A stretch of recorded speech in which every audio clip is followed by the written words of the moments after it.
Yes, I believe we're online. How's everyone doing today? We got 2 darts, 2 for the price of 1. How y'all doing? Doing just fine, Shane. How are you? All right. Yeah, It's just the... self-isolation is a lot of fun. well, at least we can isolate together. Yeah, this is no big topic tonight. It's just the August live stream for the patrons, so they can come in and talk with me if we want. And of course, we have the chat, which anyone can go into, where Swamp has already said greetings. How you doing, Swamp? So what you guys been up to?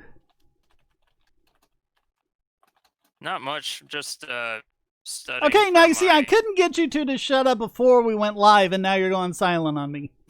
Oh well, I'm Can you just hear me? I was just replying to someone on the fail quotes.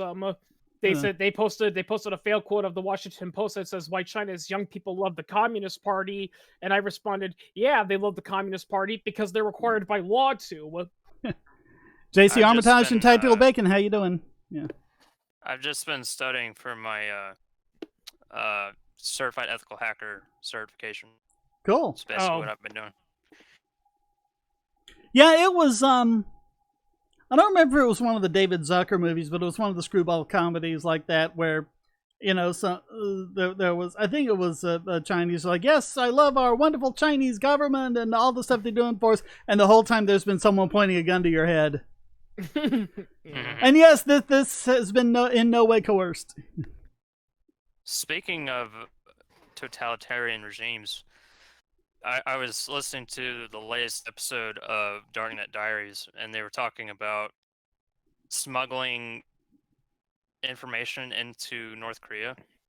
And there's this organization called Flash Drives for Freedom, where you can donate flash drives or send money and they'll buy flash drives. They put stuff on there like American movies, American books, because like part of North Korea is you can't watch media that was created outside of the state-sponsored, entertainment. Right. Yeah, there actually is some South Korean groups, who they dedicate their free time into smuggling stuff over to North Korea to show them, how good, South Korea is. Like they smuggle them hostess treats, they hack into, state-run, radios and blast K-pop music, a lot of stuff. Okay, so we've got Swamp in the chat. He says, I went to the shooting range. My anti-gun neighbors are now trying to get me out. Some old hag came up to my door and said I need to get rid of my assault machine gun. 2 different weapons, Karen. 2 different weapons. And neither of them are what he would have. Not unless he went through like years of, whatever, and spent all that money to actually get an automatic. Yeah. It's like a lot of these anti-gun people seem to think like you can just buy guns out of vending machines. You can't, people. Yeah. That was what I think we've talked about this before, but Michael Moore, when he did the thing and the camera people followed him. Oh, look, all he did was went in, pay some money, and he walked straight out with the gun, but they didn't cover everything he had gone to before because he had actually ordered it, had it sent there, already gone through the background checks and everything, and he was just picking it up when it arrived. Yeah, you gotta... Well, I mean, if AR-15s aren't military weapons, but why shouldn't... I mean, if we're going to talk about muskets being what the founding fathers had in mind, those were military weapons at the time. So why was it okay to have military weapons then, but not now? This is what gets me, because that Supreme Court decision in the 30s, I forget the name of it, but it kind of like ushered in the modern gun control movement, is the one everyone points to. The whole reason why they make things like sawed-off shotguns and all of that, the reason why they said it was okay for government to ban those is because they weren't military, and the Second Amendment only applied to military weapons. Really? Oh, yeah. Yeah. That's another funny thing, too, is that the original Brady bill wasn't even about, quote-unquote assault weapons. It was about those small Saturday night special pistols. And even fully automatic weapons, the military has come to realize it's not all that practical. That's why they tend to try to reduce the fire rate to like 3-round bursts at most.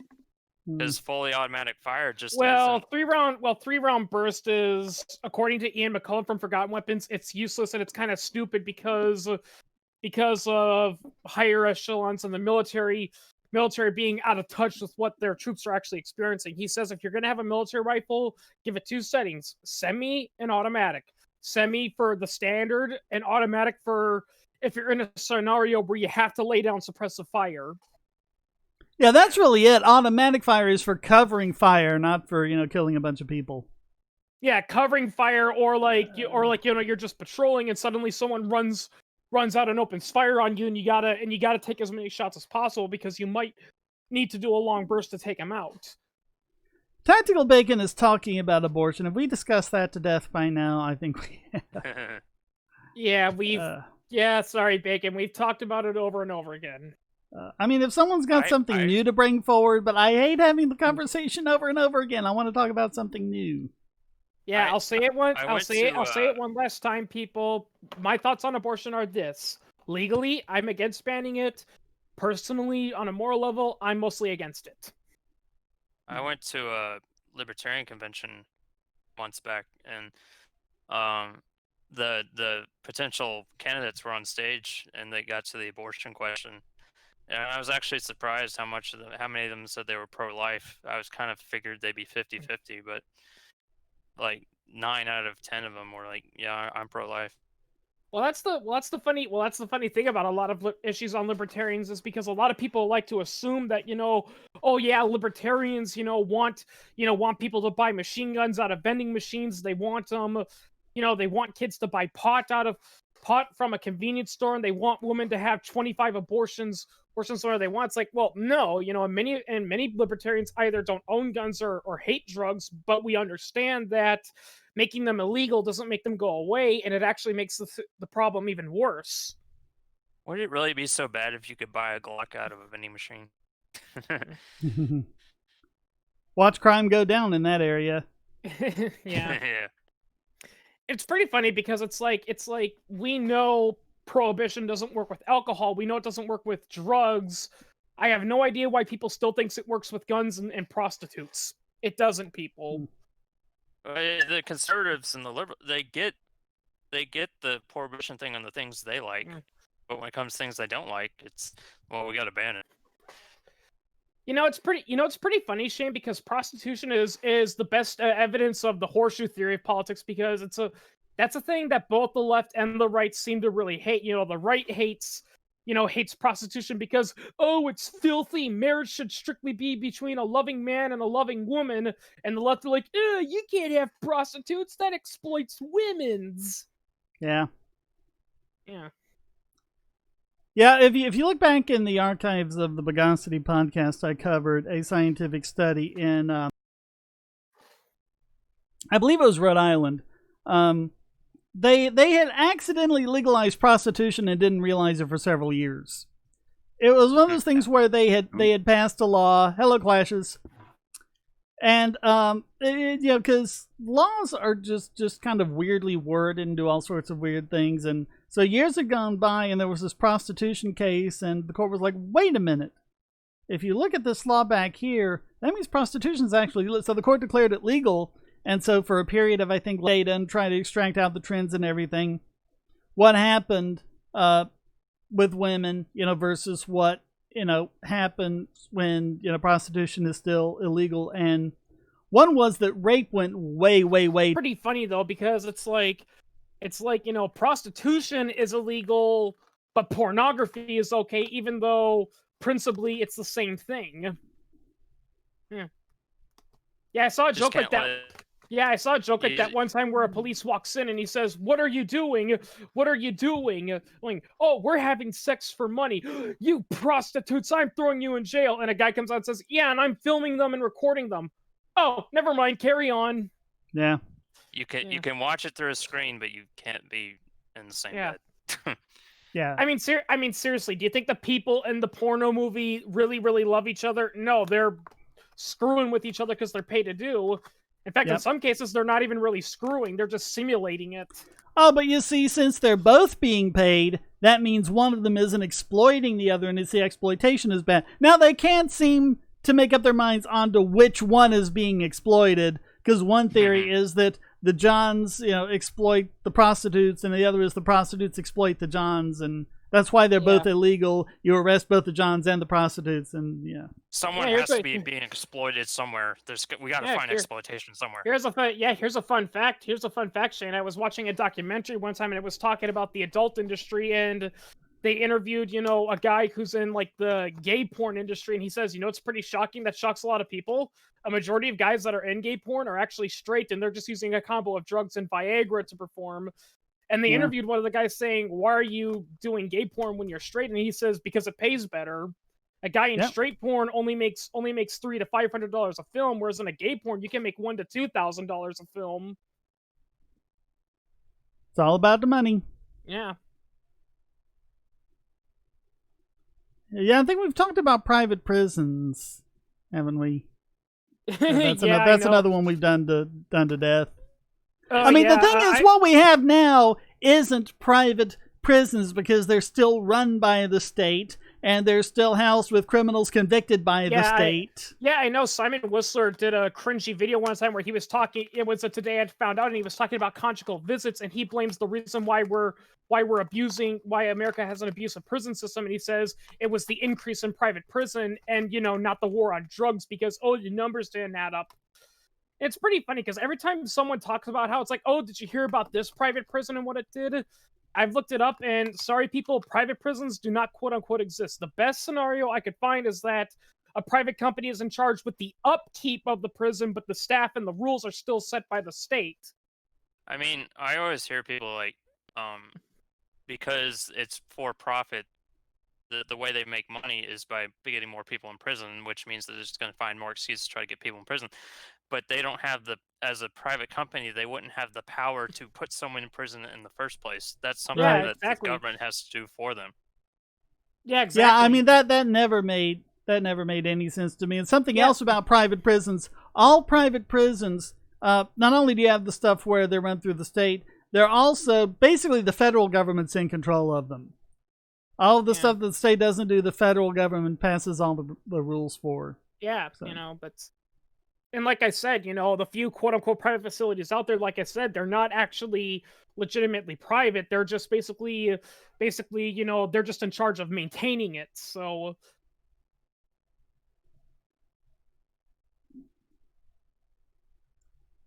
And you wouldn't have them in a libertarian society because you wouldn't have prisons as we know them in a libertarian society. Yeah.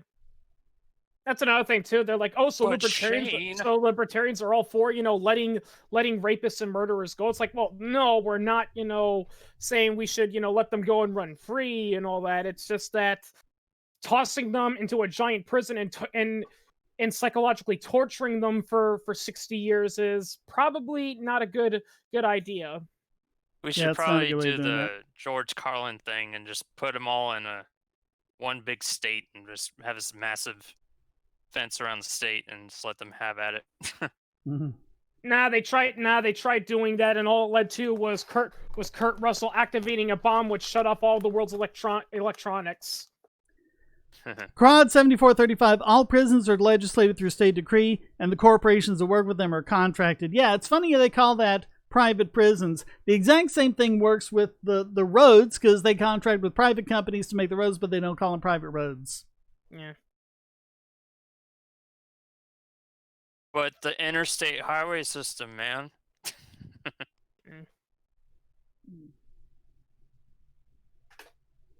Also, Shane, your last quickie, you mentioned the McNamara fallacy, and I'm like, wasn't I the one who introduced you to that? Because I think I remember having a conversation about that a while ago. Yeah, I think you might have been.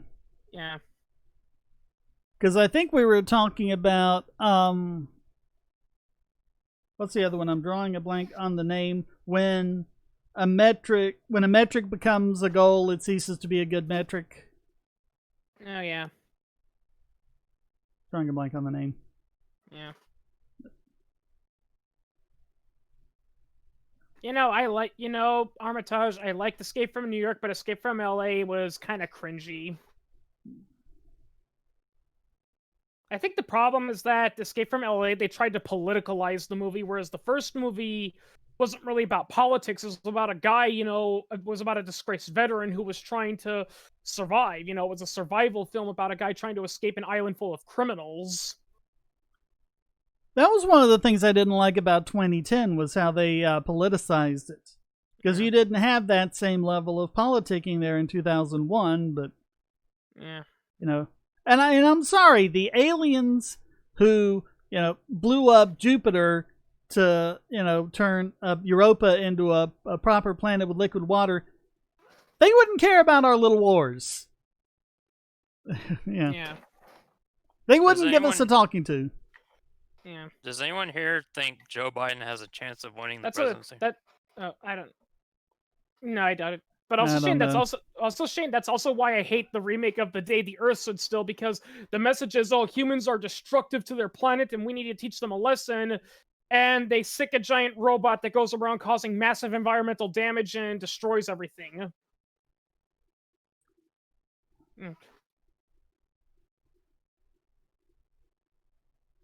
Whereas in the original movie, if I recall correctly, it's just that aliens discovered that humans discovered the atomic bomb, and they're afraid that if humans ever figure out a way to reach past their atmosphere, they might bring the atomic bombs with them and destroy them. And basically, they're trying to say, listen, you're free to do whatever you want, but if you ever try to invade our planet and take it, we will fight back. Basically, it was a warning. Well, that was really what was going on in the Abyss, because the ocean aliens were basically leaving us alone. They didn't care if we blew each other up, but then all of a sudden there's a nuclear bomb on their doorstep about to go up, so they're going to destroy us all with a giant wave. But because, what's his face? I don't remember the character's name, but, he engaged in the act of self-sacrifice to try and deactivate the bomb. That was when they decided against it. And otherwise, they wouldn't have cared. Yeah, but then the special edition came out and they said, you know what? We hate humans because they're, we want to teach humans to be peace loving and all that because, we're tired of them causing all this death and destruction. So let's change their ways by threatening to drown the entire earth if they don't. Well, no, they were killing, and that was the director. That was what James Cameron wanted originally, and the studio cut all that out for the theatrical release. I mean, they had shot it and everything, but it wasn't that they were trying to teach humans a lesson. It's just, like I said, now there were nuclear bombs on their doorsteps, and they were like, okay, we got to wipe these guys out before they wipe us out. And it was only when they realized that we had the capacity for self-sacrifice that they relented. Your AR-15s are useless against UFOs, so therefore you should turn them in. I feel the main reason he would ever be able to win is because of his running mate. Yeah, it's going to be President Harris. I've said this. Biden is just a cardboard cutout the deep state can prop in front of a camera and say, here's your president. Yeah. I said look to who the vice president is to see who the president is effectively going to be. You've seen the corn pop speech, right? Sometimes, Shane, you know what I think? I think sometimes the president deliberately recruits, the worst, person who should never be president, basically as a shield, basically saying to all those people who hate me so much they want to kill me, just remember, you kill me, this crazy guy takes over. I can't think why else they would have chose Kamala Harris. Yeah. That's what I think sometimes too. It's also done like as a shield, basically to intimidate, to discourage people from assassination. That's also why Bush picked, Cheney, even though nobody liked Cheney, not even the Republicans liked him. I guess that's the whole point. It's like, hey, if any of you guys try to kill me over the Iraq War, Cheney will become president. If you think I'm bad, wait till you see him. Aliens would annihilate humans if they were to go to war, but I think they're more advanced and libertarian to split away from human aggression. Yeah, I've made this point before, but what do you have, like Independence Day, Pacific Rim, all of those movies where aliens are coming to invade the Earth, they can never come up with a good reason for aliens to do that. Yeah. Because there basically isn't one. and not to mention Independence Day. You know, even though I'll admit it's a really cool movie to watch. You know, the philosophy behind it's kind of stupid because it's like the aliens want to harness resources and all that, and it's like, okay, they have the ability to travel across galaxies faster than the speed of light. They've got all this fancy technology. Why are they going around invading backwater planets? You know. Yeah, I mean, even if they're coming to this solar system, they could get a lot more resources from asteroids and other uninhabited planets. Yeah, that's another thing too. You know, Earth's not even the most resource heavy planet in the solar system. There's other planets and moons and asteroids have a lot more resources than Earth does. In fact, that's why there's a renewed interest in space, is because a lot of companies would love to set up mining colonies in the asteroid belts. Yeah, I mean, Earth just happens to be situated for liquid water. That's the only reason it's know. important for life. Yeah. Yeah. Actually, it's pretty funny because I can't remember where I saw it from, but there was one case of aliens invading Earth and whatnot, and it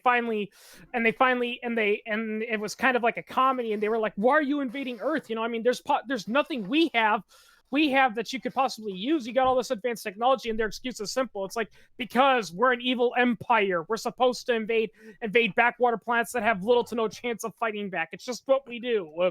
Yeah. Well, I mean, consider this. It's a long, long, long way to even the nearest star. Physics defines energy as the capacity to do work, and it defines work as the ability to move a mass over a distance in a certain amount of time.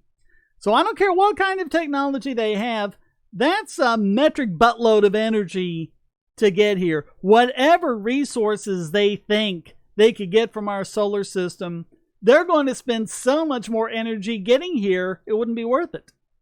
Yeah, that too, you know. Are you going to take the COVID Bill Gates vaccine? No, because there's no such thing. Bill Gates is not making a vaccine. Stop it, people. He couldn't even keep viruses out of computers, man.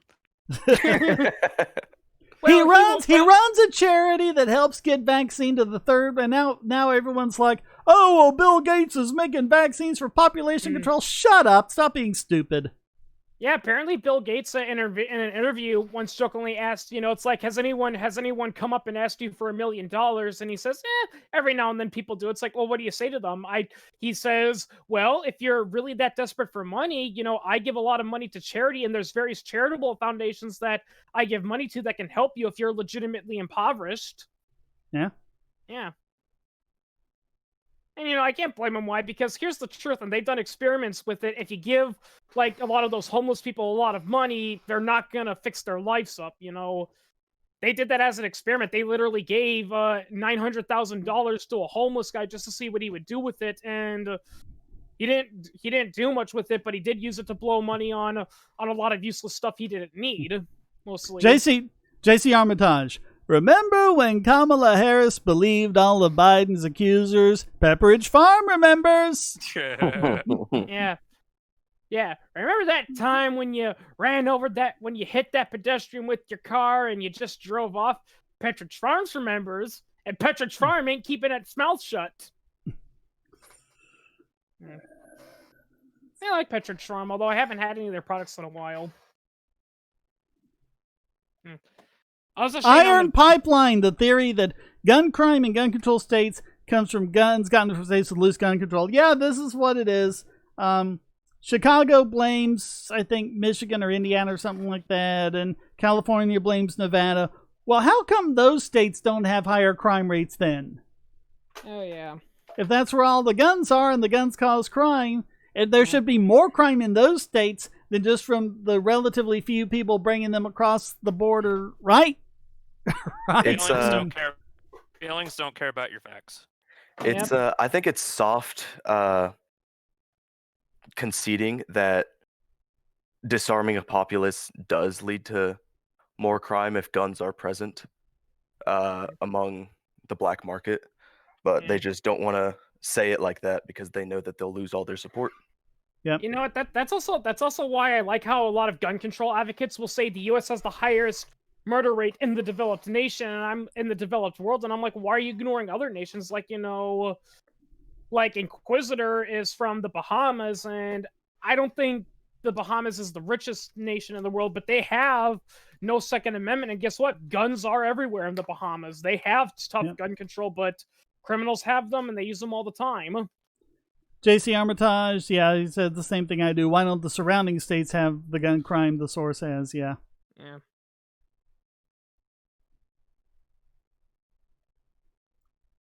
Also reminds me of that one funny video of that one story about that researcher who tried to prove how easy it was to get guns in America, and he failed his background check. Yep. Yeah, there have been a few cases like that. We'll show you why we need background checks and everything. And they found out we do have background checks, and they couldn't get one. Yeah, I remember when Steven Crowder tried to talk about the whole gun show loophole, and he went there and he's like, "Yeah, I want to buy a gun." Okay, and what does the guy do first? He says, "Okay, here's your gun. I'll go get the papers." He's like, "What papers? I thought you could just give it to me." No, you got to sign some things. And you got to do a background check. Yep. You don't get around the background check just because it's a gun show. Yep. All the stuff still applies. The ignorance. They want to regulate things so badly, and they have no idea what they're talking about. Well, and it's like they think that it's just the same thing we see in healthcare. Oh, we've got a problem. We need to regulate it because obviously there aren't any regulations right now. So that's the only way they can think. It's either not regulated at all and we have to fully regulate it, or I don't even know what the alternative is. I don't know why is that either. Also kind of reminds me of that congressional hearing where they brought all these, banking companies to Congress, and Congress was trying to roast them. And one of them, said, what are you going to do about all these unemployed college students who have massive student loan debts that you gave to them, predatorily speaking, and now they're stuck with it and they can't find good jobs? And the banking guy was like, we stopped giving out 2,000 student loans in 2008. Mm-hmm. Yeah. Yeah, you're the a one lot of them stopped. A lot of stuff when, what are they calling it? Sallie Mae, which is kind of the Fannie and Freddie for student loans. Yeah. Yeah, a lot of them stopped doing that when Sallie Mae was. Reason magazine: Trump teases possible Edward Snowden pardon. Okay. Good. If he'd actually do it, that would be better. But yeah. That's kind of the nature of Republicans, right? They always tease the libertarians, acting like they're going to do this, and then they're literally just as bad as the Democrats. I want to see Jo Jorgensen start campaigning like she did for vice president in 1996, and one of the things she said was that the Republicans are like 1-900 phone sex operators, as it was back then. Mm-hmm. You pay like $4 a minute or whatever crazy thing it was. But it says they ask you what you want, and they say they want it too. They get all excited and start breathing heavy, and they seduce you and they tempt you and they tell you how great it's going to be when you finally get it. And at the end, as you realize 3 things: 1, they've got your money; 2, the real thing is a lot better; and 3, they were never going to come over. She actually did say that a couple of times. I've watched a couple of debates during the Libertarian primaries. Yeah, I want to see her doing more stuff like that now.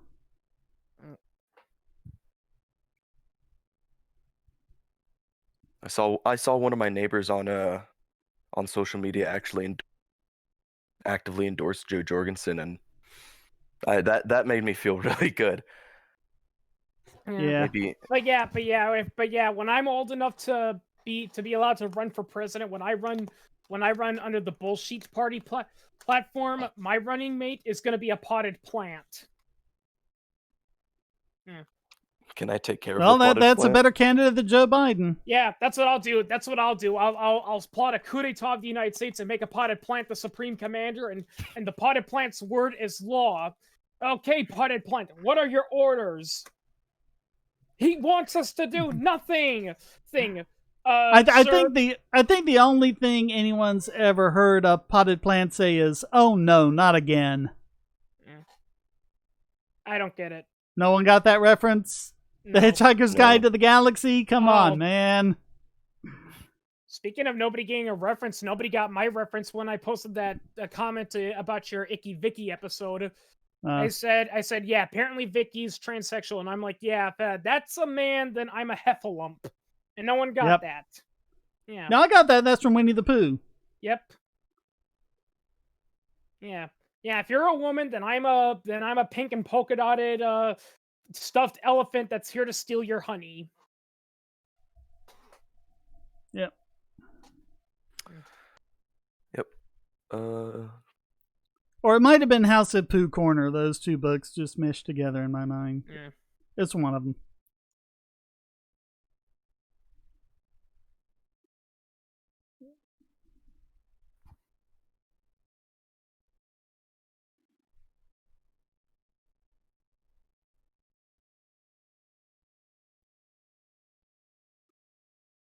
No, Tactical Bacon. He's discussed it on plenty of other platforms.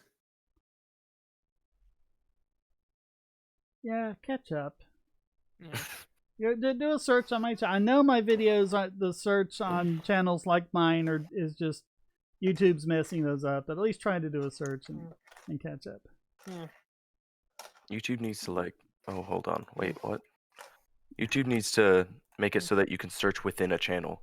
Actually, when I run for the bullshit party, because, the joke is that the bullshit party is a bogus party with all this crazy stuff. When people ask me, Mr. Hangartner, what is your stance on abortion? I'm going to say, I believe that every woman should have the right to run away from their kid before it's born. So, yeah, you can search within a channel. What you do is you go to that channel, and on that channel's page down where it has all those tabs for videos and everything, I think it's the one on the very right is a search. And you click at that, and everything you type in there, you're just searching that channel. Yeah. Oh, really? Here's another answer. Here's another answer that I would have. It's like Mr. Hangartner, if president, what would be your opinion on women's rights, and should women's rights be treated as human rights? My response would be, wait a minute, we have human rights in this country? Oh, there we go. Okay, I didn't see it. I think human rights are a good idea. We should consider trying that. Yeah. I'd say, wait a minute, we had human rights? We haven't had human rights in here since 1929. Or actually, I should say till the Civil War, because that's really when the government became big. I mean, even before then, but I mean, at least there was enough opposition to it. Yeah. Yeah, I mean, there were times where pre-Civil War, where the government tried to become more powerful, but there was usually enough, state, opposition to prevent that. But then the Civil War occurred, and basically that was when the federal government said, that's it. Nope, from now on, you're all stuck with us. You can do your own little thing in the state, but we get the final say.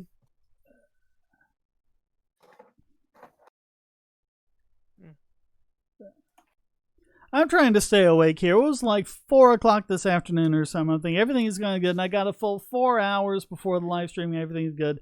Then something happened, and something else happened, and something else happened after that, and it was like running, like a chicken with my head cut off till about 7:45. I'm like, I gotta get down here and get into this live stream.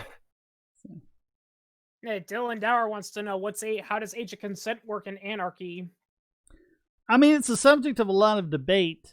The problem is the debate's always limited because, every time you try to have the debate, you get blocked and banned and everything else. It's like, oh, you're a pedophile.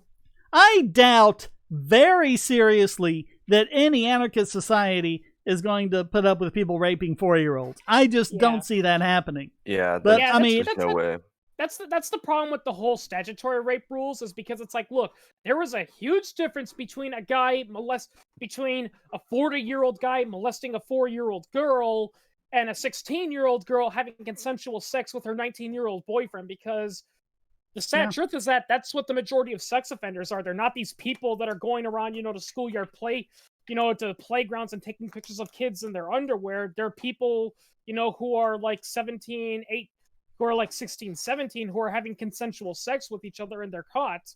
And notice how 90% of the time the guy who gets convicted and charged is a guy. Well, and a lot of the CSAM material isn't actually children being exploited and everything. It's like teenage girls taking pictures of themselves for their boyfriends, and then the government intercepts it or someone else gets a hold of it. And Edward Snowden actually said, yeah, the NSA does get that, and they kind of pass it around among themselves.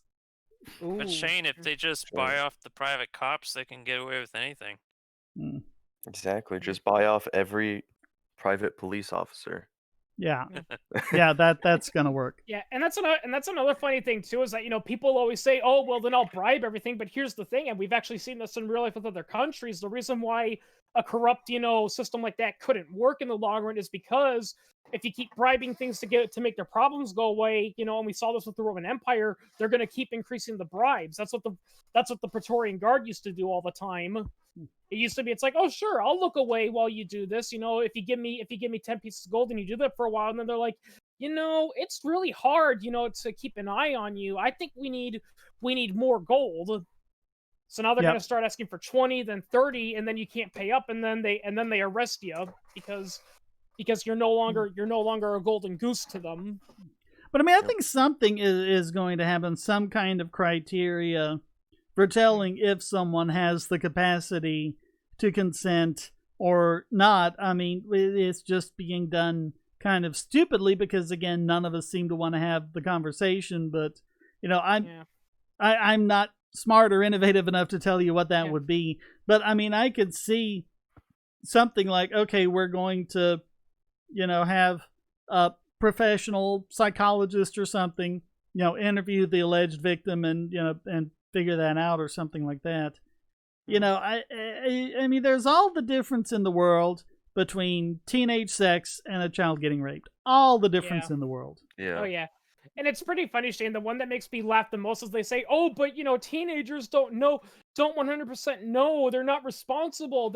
They could make something a stupid mistake. It's like, well, first of all, you know, teenagers are a lot smarter than you give them kudos for. And second of all, so what? We let them behind the wheel of a car, and, you know, look, it's not against the law to make a stupid mistake. People make stupid mistakes all the time. Well, and that was like when they were trying to, I forget which state it was, but they were saying, okay, well, 16-year-olds have most of the accidents, so we're going to make it so you can't get a driver's license until you're 17. No prize for guessing what happened. You know, same amount of accidents, they were just 17-year-olds. It's because it's not the age, it's because of inexperience. Yeah. It's all about and experience. I mean, we have so infantilized our youth, trying to keep them away from anything remotely resembling, you know, anything sexual or anything like that, that of course they don't know what's going on when it happens to them. Yeah. It's pretty funny, Shane, because I saw a person criticizing, like, personal family farms, because it's like, you know, it's like on personal family farms, they make kids as young as 10 operate heavy machinery and whatnot. Like you mentioned when you were 12 years old, you actually mentioned when you were 12 years old, you actually kind of knew how to drive because you would sometimes take the tractor out. Yeah, I mean, we were baling hay. I mostly wasn't driving the tractor. I was on the flatbed, and one of the guys would throw it up to me, and I'd stack it. But yep, did lots of farm work. Yeah, you know. It usually was either baling hay or, you know, taking lumber off the edge of the sawmill, which there wasn't any real danger of it. But I'm sure someone would say, oh, there's not anywhere near enough safety equipment to stop me from tripping over and falling into the blade. You know, I mean, it would have had to have been a very Rube Goldbergian set of circumstances for that to happen. But I'm sure today OSHA would have all sorts of things to say, you know, about what I was doing to that sawmill. Yeah. Yeah. I always make jokes about OSHA. They're just so easy. Yeah. Yeah, and actually, one person actually jokingly said that, actually pointed this out, that child labor laws, ironically, can actually be harmful to kids because, you know, I saw this one funny comedian who said, you know, it's like, you know, all these child labor laws are hurting children. See, back when I was growing up, if you lived in a crappy household, what did you do? You ran away, worked at a gas station for a few years till you had enough money to live on your own. Now you can't do that. It's against the law. Yeah. Mm-hmm. Yeah, and as Dylan says, you know, when are they not children? I've been trying to come up with a name for this. I think I'm going to call it like the laser line fallacy or something like that. But it's the idea that you go to bed, a child unable to consent, you wake up the next morning and are able to consent. That's dumb. That Yeah, is and, just dumb. and it also happens in court cases. It also happens in court cases all the time. Like with like crimes. It's like a 14-year-old is a sweet innocent adult, but then he gets drunk and goes driving, and the judge is like, yeah, he'll be tried as an adult. Yeah, there was and then they always say, well, you gotta have somewhere to draw the line. It's like, no, you don't. You don't need a line. You can have like a sliding scale or something like that. A gradually shifting burden of proof or something like that. There are ideas. Yeah, and and another problem with the punitive, court system is that a lot of times people think it kind of follows to the thing that people say, oh, people can't change, it's impossible. Once you do something, you're going to always be like that. And I was watching Joe Rogan with Joey Diaz, and Joey Diaz was ranting about it, especially with cancel culture. It's like, he's like, it's like they're getting mad because it's like, he said the N-word, 15 years ago. So what? I did a lot of crazy shit when I was that young too. Yeah. Yeah. And yeah, Tactical Bacon, that's in my First Principles video about why we're not allowed to initiate force against each other. Yeah. Which is a dumb way of saying it. You don't initiate force against each other. One would be the initiator, but I know what you're saying. Yeah, Tactical Bacon, this kind of goes to what we were talking about with vegans. The funny irony with a lot of vegans is they always talk about sentience, and I'm like, no, sentience is not the same as sapience, because all living things are sentient. Or at least most of them. Yeah, if they weren't sentient, they wouldn't be alive. They'd be rocks or dead. Well, I mean, I think there's a lot of. I mean, we know that more simpler multicellular life forms like flatworms are sentient, but I don't know. I mean, can you say that about plants or fungi or single-celled organisms or whatever? I don't know. Plants are. There's actually been plenty of proof that shows plants are more sentient than we think they are. Yeah, the problem is, I think you can't really disprove sentience. Yeah. So. Yeah. That kind of makes it a nebulous concept. Yeah, sentient, basically, in the loosest definition I can put it in, it kind of means you're aware, that you're alive and you're reacting to your environment, whereas sapience means you can understand, feel, and rationalize. Right. And with the exception of humans, certain types of chimpanzees, and maybe some dogs, and maybe even some species of dolphins, most animals don't have that. The best way to describe it, as one biologist says, most animals, their brains are like a light switch. They don't think or reflect, on what they're doing. They just do it when it comes up. Maybe more like a dimmer, because there are levels, but yeah.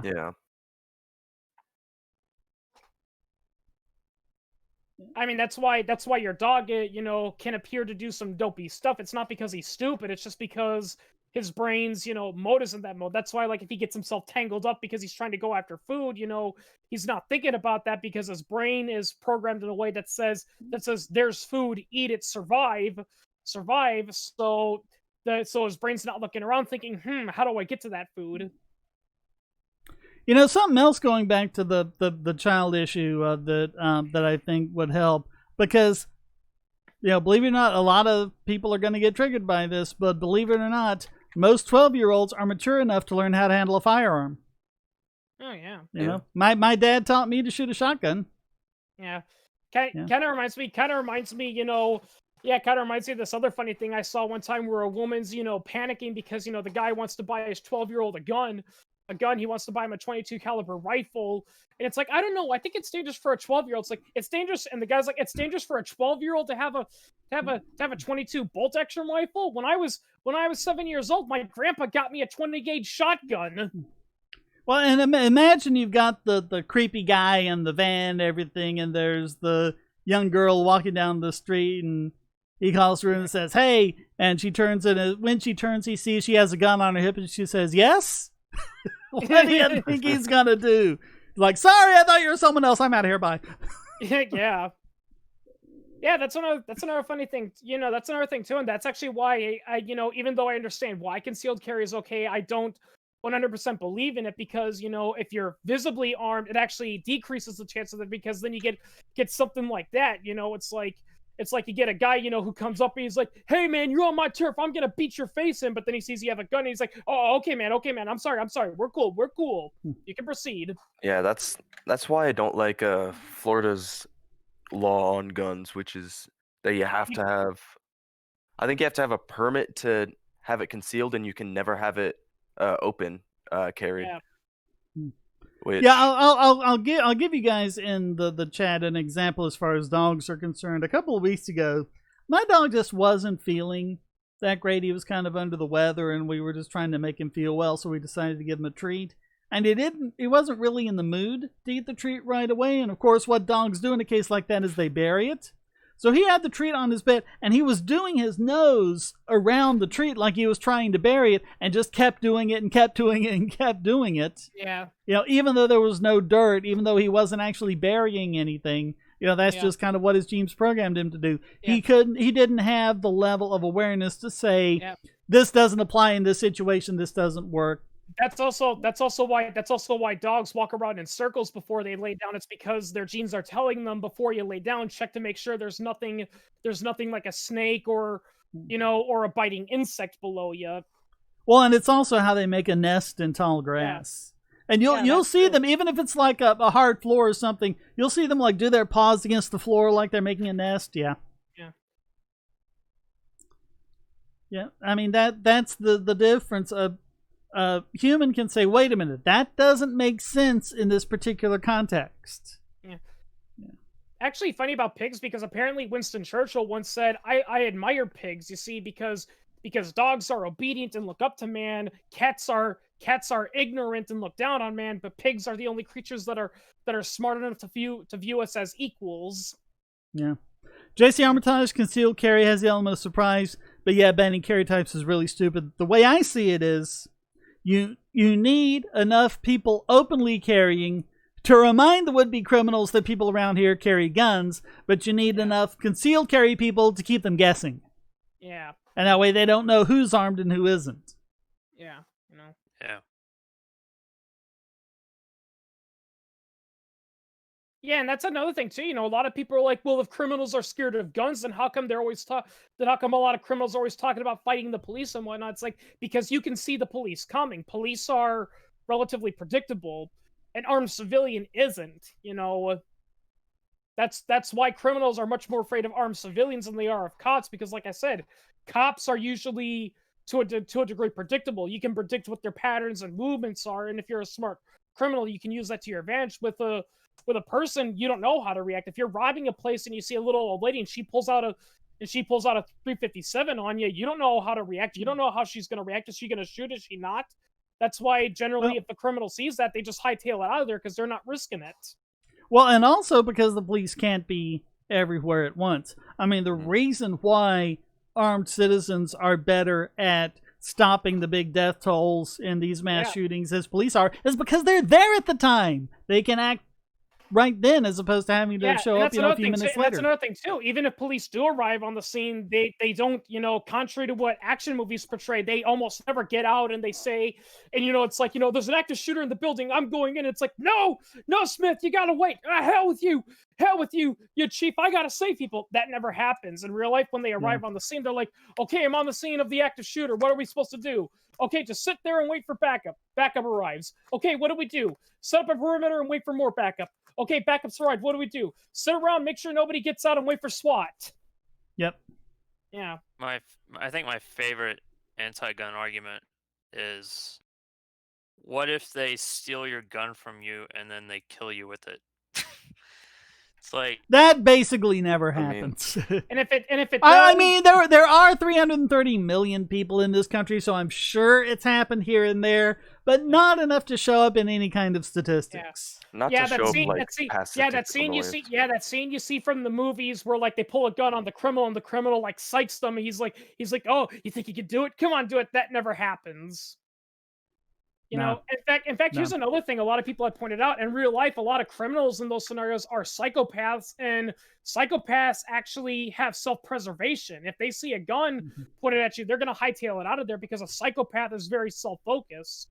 Well, and if they're not a psychopath, then they're going to be scared to death, and they're still going to hightail it out of there. Yeah. I mean, that's why in almost every case, the defensive gun use, all you have to do is show the person you're armed, and they're gone. They're out of there. And actually, even with mass shootings, I mean, even just presenting a gun can have that because, because they've actually done studies and they found that, contrary to popular belief,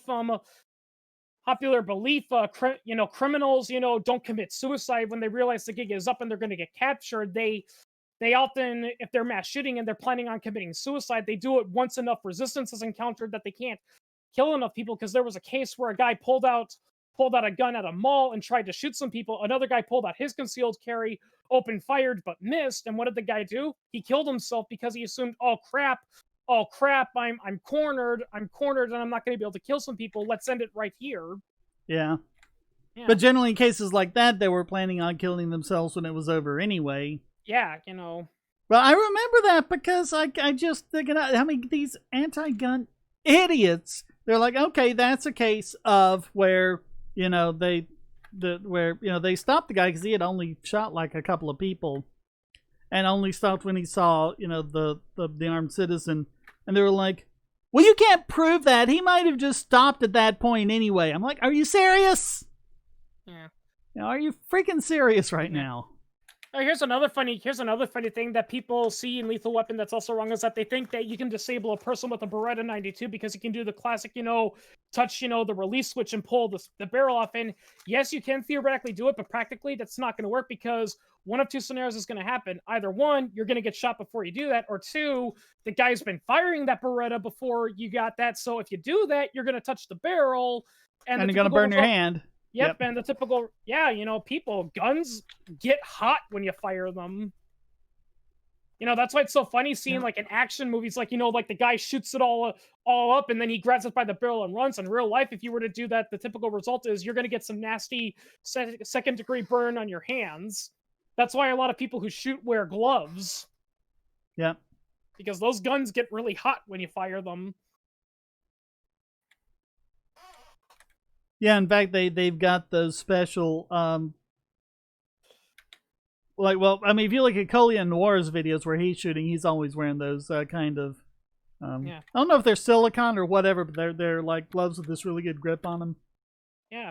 Well, yeah, that's why a lot of militaries nowadays adopt gloves into their arsenal, even if they're in an environment where their hands aren't going to get cold. It's not, to protect their hands from the cold. It's to protect their hands from getting burnt when they pick up their weapons, after intense fire, because there might be a scenario where they literally have to pick up the gun by the barrel, and if you're not wearing a glove, you're going to burn your hand.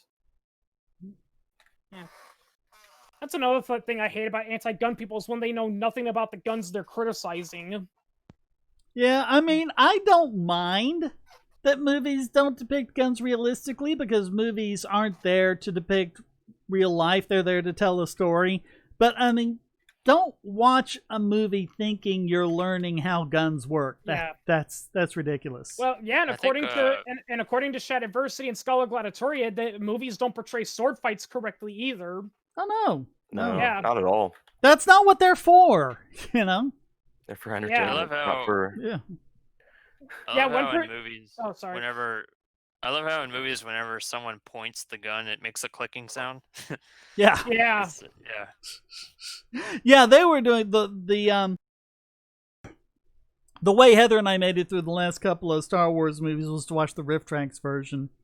And that one where she points the gun at him and it cocks, I think it was Mike Nelson who said, yeah, so apparently you cock a laser pistol. Yeah.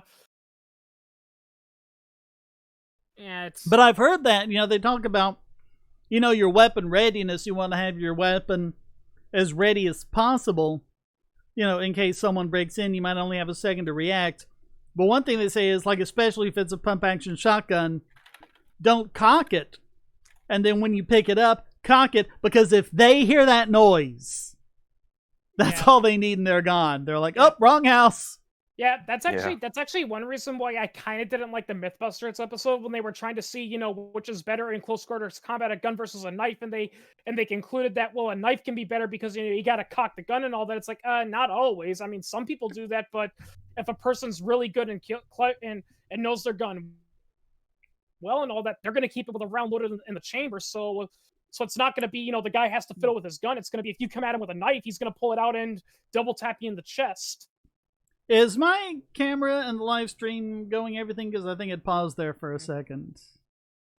Every soldier is a rifleman first. No, that's the Marine mantra. Yeah. Yeah. I don't really, I mean, I get for like the show of it, but I really don't get the ultimate purpose for like doing the formation where you spin the rifle around and everything. Yeah. Well, yeah. I mean, other than just showing off your proficiency with a rifle, but those aren't things you would be doing with a rifle. Yeah, I pissed off a lot of people because I was watching a video. About the Tomb of the Unknown Soldier, right, Shane, in Arlington, Virginia, and I was reading about the Tomb Sentinels and all the uber strict standards they have, and it's like you can be docked a point just because your badge is like a quarter of an inch off, and all that. And I just flat out said, you know what?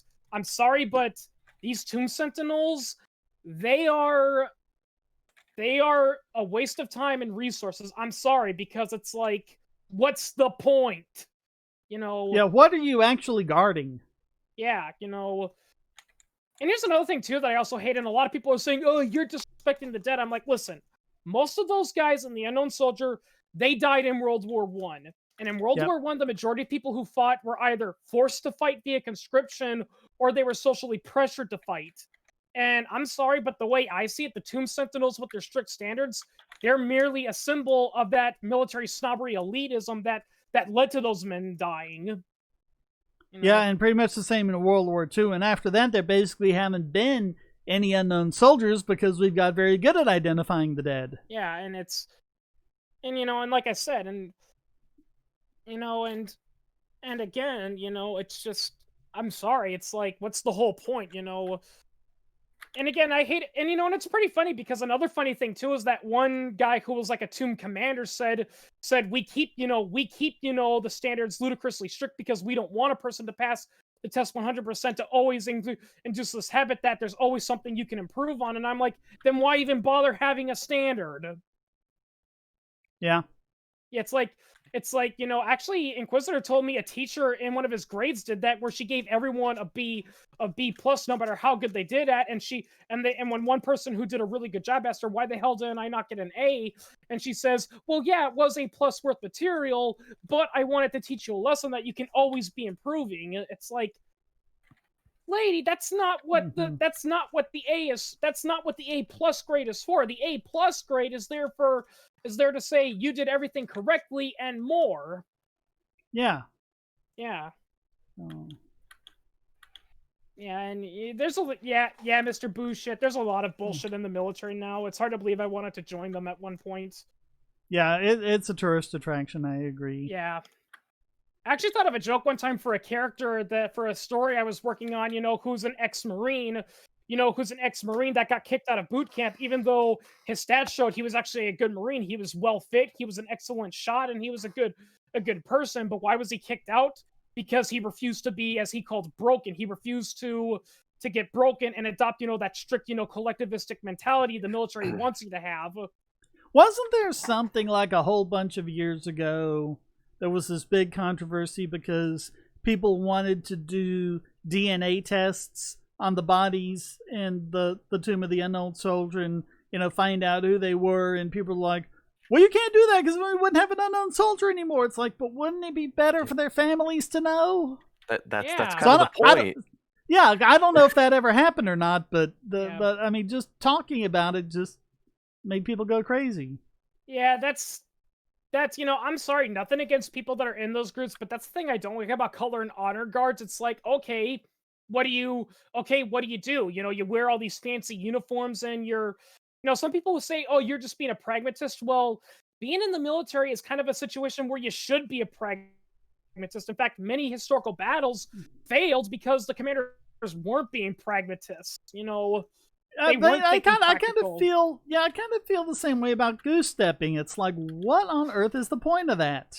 Yeah, from what I heard, when the Nazis adopted goose stepping, it was actually controversial because it unintentionally exhausted the soldiers, and they said, well, what was wrong with the old march we were using because because yes, it shows signifying, but it also serves a practical purpose because it helps, you walk in large boots. But the Nazis wanted goose stepping because it made that tapping sound, when you hit the concrete with your steel-toed boot, and they liked the sound of it.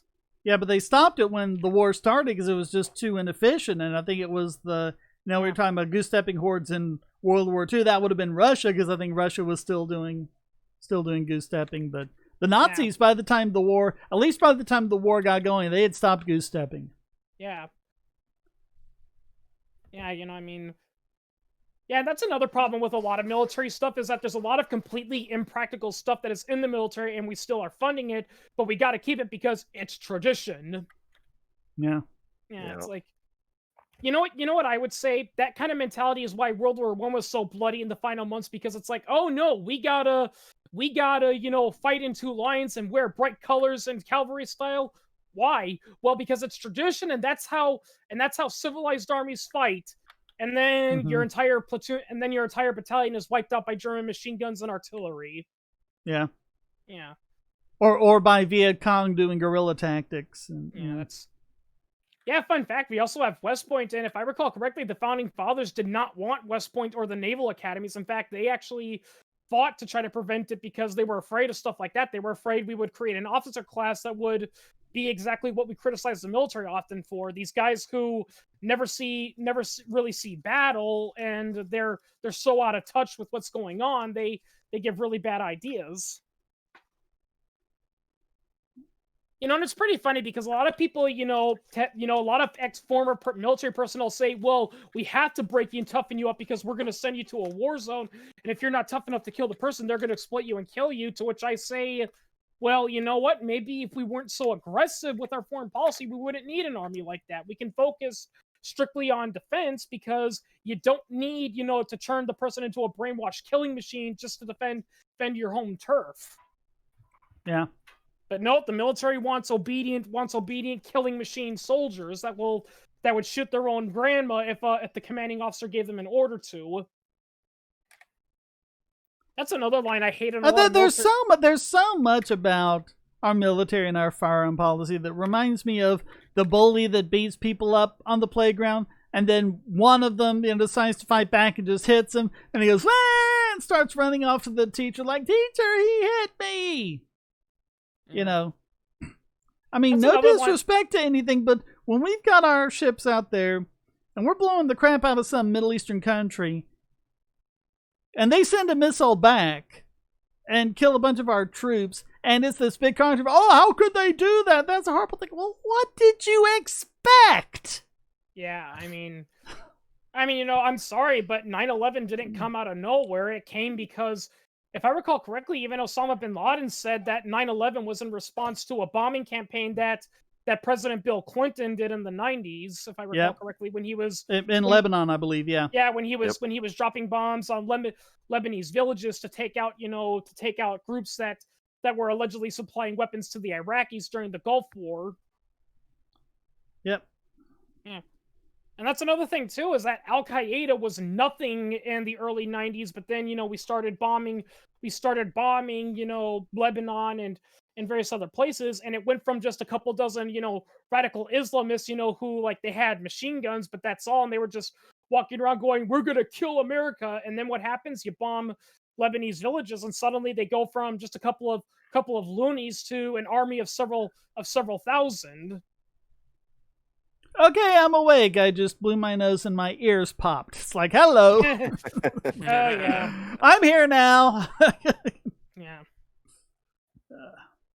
Yeah, don't you just love that? Yeah, that's what I hate about colds and other respiratory illnesses. It's like you got all that mucus that you got to get out because it's blocking your airway, but when you try to blow it out, the inflammation stops you from blowing out, so you can't breathe. Yep. Yeah. Seriously, it's like a lot of people have jokingly said, how less deadly most diseases would be if our immune system would stop being, the type of, oh, we got to act fast right now, quickly activate inflammation so we can get there faster. Well, and the reason why so many diseases are deadly to us is because they've had to evolve ways around our immune systems. Yeah. If we didn't have an immune system to begin with, we might have a few colds that just are annoying, but it was an evolutionary arms race. Our immune system got better, so the viruses got better, and then our immune system got better. And it's just that's the funny irony. The reason why humans are so prone to getting sick is, like you said, it's because we have an immune system that greatly prolonged our lives, because our immune system is excellent for fighting things like cancer and whatnot, but it often overreacts, with minor stuff. Mm-hmm. That's why even a little cold makes you feel miserable, because it's just a little cold. It's not doing much other than doing mild damage to your cells, but your immune system treats it like it's the worst thing since Hitler. Well, I mean, here's the clue. It gives you a fever, and it gives you a fever because that's your immune system trying to fight it off. You take a Tylenol or something, and your fever goes down, but it doesn't inhibit you still fight it off in about the same amount of time. So what's the point in raising your temperature like that? Yeah. There really isn't one in most cases. Yeah, And not to mention, some of those bacterial infections, the only reason why they're so deadly is because they don't want to get killed by our immune system. So what do? They evolve to develop a deadly neurotoxin that actually does hurt you, when previously they didn't plague. Have that. Yep. That was bubonic plague. Yep. Really nasty customer called Yersinia pestis. It basically has sort of like a little syringe that activates, I think it's the CCR5 receptor in your immune system, the same one that HIV attacks. Opens up that receptor, and HIV uses it to enter the cell because it's a virus and it's tiny. The bacteria can't do it, but it does have this little syringe type thing that it puts on there, and it just injects toxins right into the immune cell. Yep. So yeah, really nasty. They evolved specifically to fight our immune system. Irony, huh? Yeah. Yep. Well, it's evolution. There's nothing sensible about it. It's not a design. It's not planned out. That's actually why I've heard that a lot of people that had HIV, they didn't die from opportunistic infections. Rather, they died of cancer, basically. Because the funny irony is that with a crippled immune system, you're more prone to getting sick. But the irony is that they tend to be less deadly because your body's not attacking them. So the virus or bacterium has no incentive to release its nasty tricks. The only downside is that, because of the way our cells work, we are prone to getting cancer as we get older. And without a healthy immune system, you can't fight that, Yeah, because ordinarily with mammals, you'd be ready to have a child in like a year or two. And we take, 10, 12, 15 years before we're biologically ready to do that. And we got to stay alive that amount of time.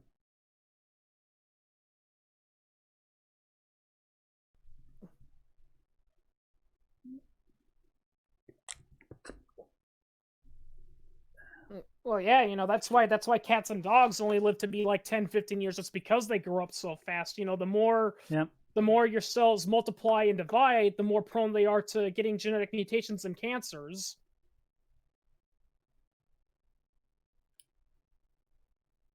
Of course, in the case of dogs, it doesn't help that we selectively bred them for years, so they can't evolve past that. Because I've actually heard some people that says if humans weren't so obsessed with how their dogs look, dogs today would probably live to be in their 20s, but no, they're still kept mostly short because we kept them bottlenecked for so long.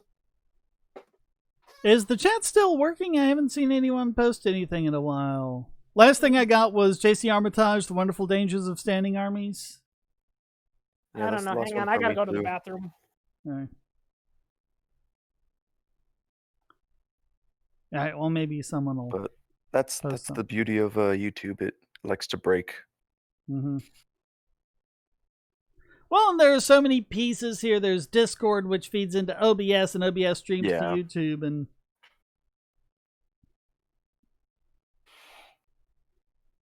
okay, Tactical Bacon says it works. Okay, thanks, Bacon. Okay, nobody was just making sure. Yep. Although, judging by the reaction time, we've probably got that 30-second lag in there still. Yeah. Most definitely we have that lag. Yeah. That part's not fun. I'd love to find a way to fix that.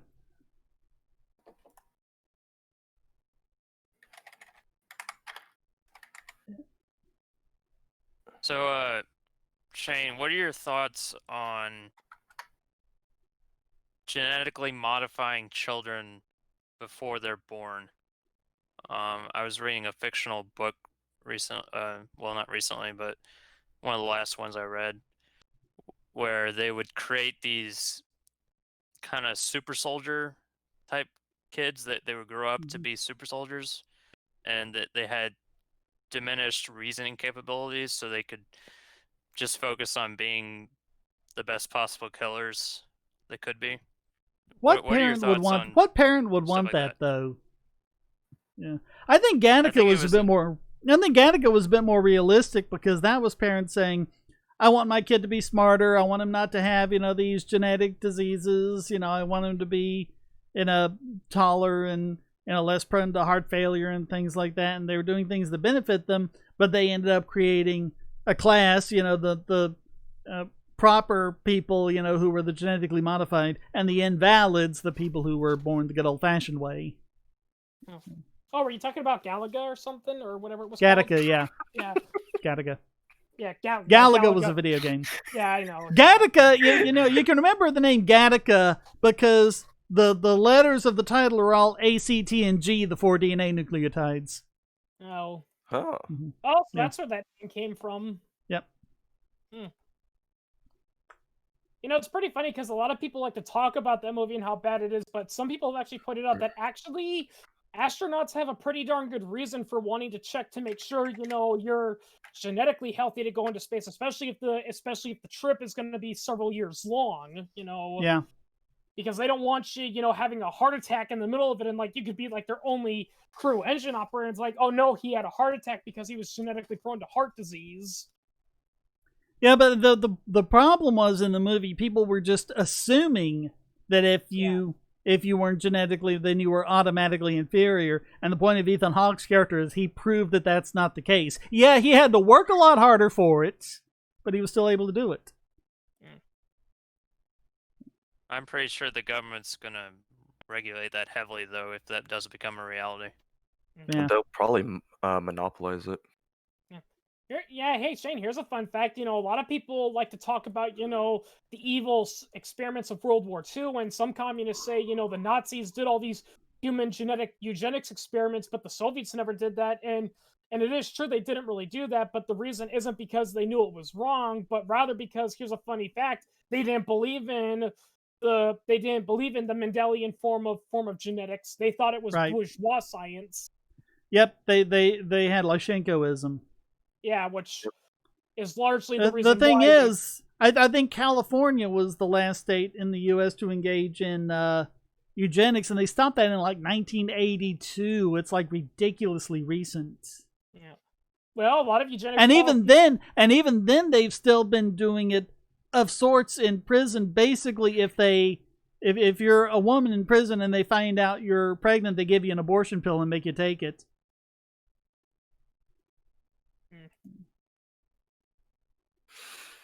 Yeah, that's another funny thing I hate when statists say a lot too, is like, oh, but if we let people do this is going to happen, and then the taxpayers are gonna be responsible for it. And I'm like, then why the heck are you funding it? Yep. Yeah. I mean, it's, again, everything they're afraid of happening with libertarianism is already happening with the state. Shane, this is another movie I really don't like, and that's the movie Idiocracy, because the joke is that the apocalypse comes because only stupid people reproduce and all that. And in all honesty, a lot of people said, oh, it's really funny. Well, I looked at it and I'm like, no, this isn't a funny movie. This is like a guy acting smug and high and mighty, basically. Yeah. I've heard that just because if parents have low IQs, that doesn't necessarily mean the children will have low IQs as well. Yeah. And it's also funny because the beginning is saying, it's like all these smart people are saying, well, we don't want kids because we want to focus our career, whereas the dumb guy people are popping out kids because they don't know how to use birth control, and the guy's a cheating scumbag. And you know what I'm thinking? I'm thinking, yeah, you want to know why those people, who you say should be having kids, but they're not? It's because you convince them that Earth is overpopulated and brainwashed, so they're like, oh, we don't want to contribute to the problem. So there. Well, it's really interesting when you look at population dynamics, because the richer the society, the more you converge on replacement fertility. Yeah. Basically, every couple has 2 kids. They replace themselves. If you have, but if you have like, because it's weird. Let's see. I forget the way this goes, but it's like if it's an impoverished nation, like a third world nation, then the strategy, quote unquote, because people don't really do this deliberately, but the strategy is to have as many kids as you possibly can, because you need them to try and get as many resources, as you can. That was us not too long ago. Both my sets of grandparents had 15, 20 siblings, so they could all work on the farm and everything. But the other thing is when you get, and I'm trying to, I can't think of all the different aspects of it, but like Japan and Germany or stuff like that, you get lower fertility less than replacement fertility, just because there's I don't even remember how that works now. And Japan, I think, is going through a population crisis because they have such low fertility rates, and also they have very restrictive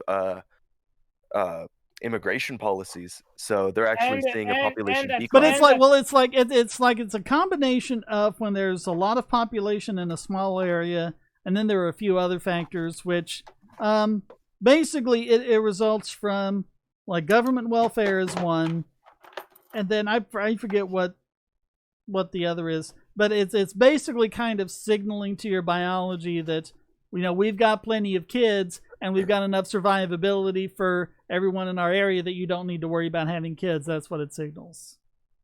Yeah. Well, also with Japan, another problem is because and I think I mentioned this before, it's because, yes, economically they're capitalistic, but socially they're still very collectivistic, and they have, that mentality of don't be a bother to other people. You always have, that professional look, and, you gotta, it's always about loyalty and obedience to the company you work for and stuff like that, Yeah, Bacon, towards the end, I think it was mostly the forced sterilization of the mentally disabled. That's what California was doing. Have you guys... But yes, Chris, welfare and minimum wage, those are all forms of eugenics, yes. Have you guys seen this news item that California's high cap mag ban has been struck down by the 9th U.S. Circuit? Oh yeah, I saw that. I didn't see that. Hold on, let me look it up. Here's a fun fact, people. But if you take the Constitution, the Second Amendment, and you actually break it down and analyze it and interpret it, every single gun law in the U.S. is unconstitutional. Absolutely. Yeah. Because people say, oh, a magazine capacity isn't bad because we're not banning it.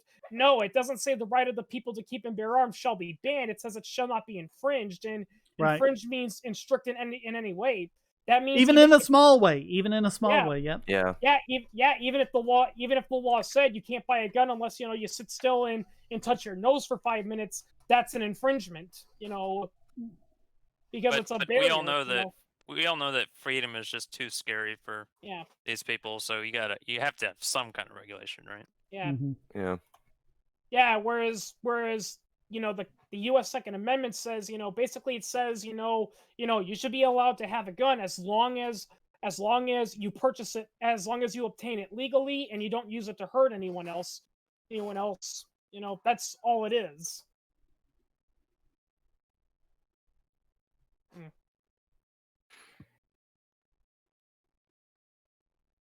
That's why I hated that one Seth MacFarlane joke, where the joke is they're writing the Constitution, and it's like, I think people are going to misinterpret the Second Amendment. And he's like, no, they won't. Every American has the right to keep a pair of bare arms on their furnace. And it's like, Seth MacFarlane, did you even read the Second Amendment? It doesn't say the right to keep and bear arms. It says a well-regulated militia being necessary for the security of a free state. The right of the people to keep and bear arms shall not be infringed. Pretty Right. sure Ursai Arms has nothing to do with a militia. Well, actually, Chris, the government was giving itself the right to have guns, so. Exactly. Yeah, that argument never made any sense to me. Oh, it just means the government can arm the militia. No, well, they can do that anyway. In the Bill of Rights, hello? Yeah. Yeah. Yeah, why would it be in the Bill of Rights? But I mean, you already have the powers of the federal government to arm and call forth the militia in Article 1, Section 8. Yeah, You already have that. Yeah, that's a thing that falls apart. You know, I mean. Oh, and then there's that one. Then there's that one Tom Hartman one, and I think it was an article, so I think I did it as Shane DK and not Lord Killian. Is that where he said that the whole point of the Second Amendment was to arm the slave, patrollers or whatnot? Yep. Yeah. That's absolutely ridiculous. Yeah, it's could not possibly be more moronic. Yeah, it's like oh no, the Second Amendment was there because the Southern militias wanted to have the ability to enforce their slavery, to which it doesn't even make sense, because it's like, listen, the federal government recognized slavery, so why the heck would the slave militias need guns to begin with? I mean, they'd be able to get the guns because they would have had the law behind them. That was, Is Tom Hartman?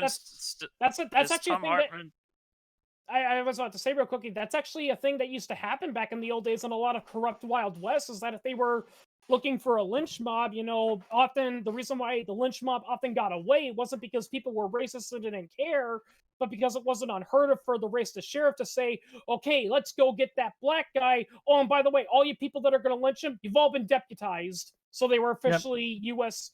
Authorities, and thus had, that quote unquote, immunity.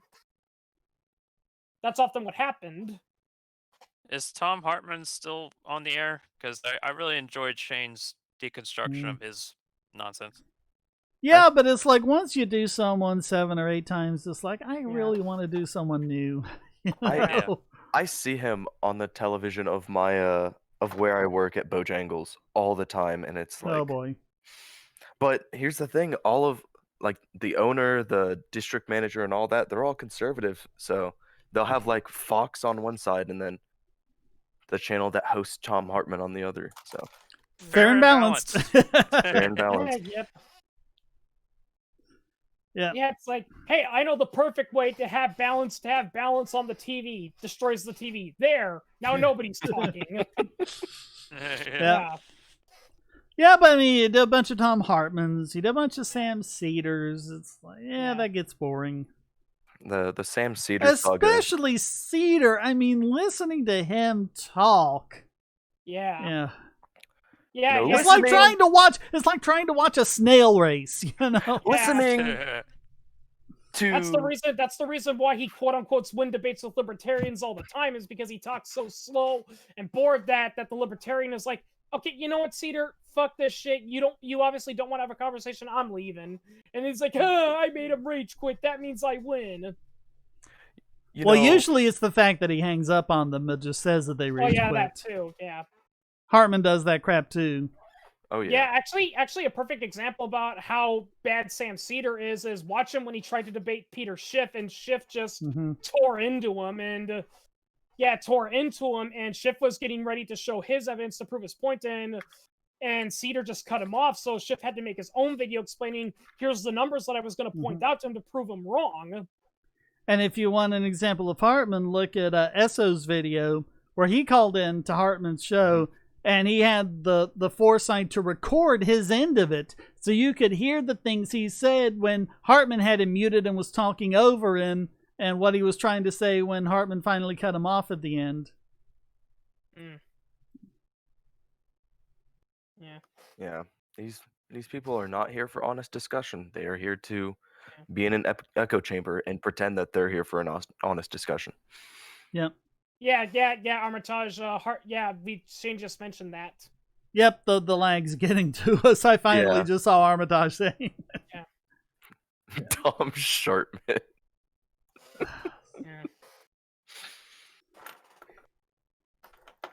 Yeah, In all honesty, that's why, so many communist countries, even though they advocate, we want to be the voice of the people, they end up censoring is because I'm sorry, everyone's going to have different opinions and they're going to start fighting. So what does the communists have to do? Well, we have to make sure everything is balanced and even. So the new rule is no one's allowed to talk. Yeah. But I mean, that sort of thing, that's why I have a whole series of videos basically begging statists to try and come up with good arguments for their positions.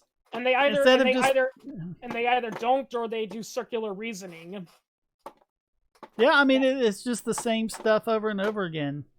Yeah, I hate it when like people like that pop up in like your Discord server and they're like, well, what about this? What about this? And you debunk it. Well, what about that? You debunk it. Yep. Well, what the about Gish this Gallop. that you just debunked?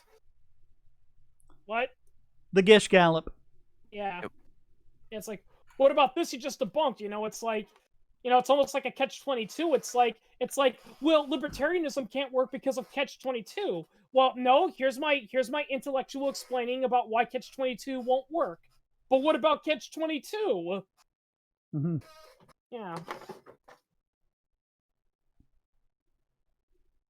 And it's like, in all honesty, Shane, that only proves my point that I think deep down inside, a lot of these people know that their ideology is bullshit, but they're so invested in it that they become unsinkable ducks, so they need it to be true. So they develop a belief in belief. Yep. Yeah. Yep.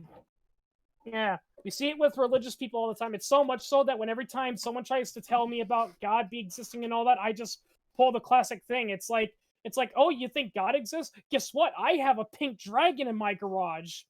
I don't see a pink dragon. She's invisible. Well, then I'll wait around and try to feel for her. Well, she turns intangible when she becomes nervous.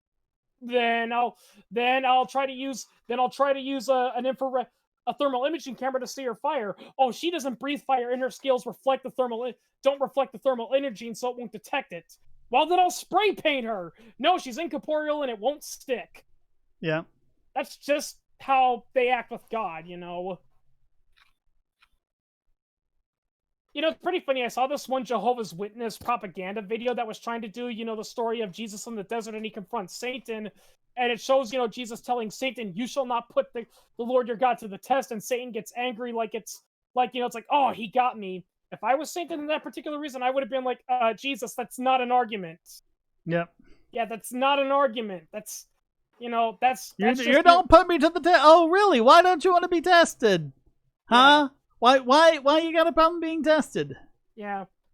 And then of course they say, oh, because if God proved he existed, then we wouldn't have faith, and that's what he cares more about.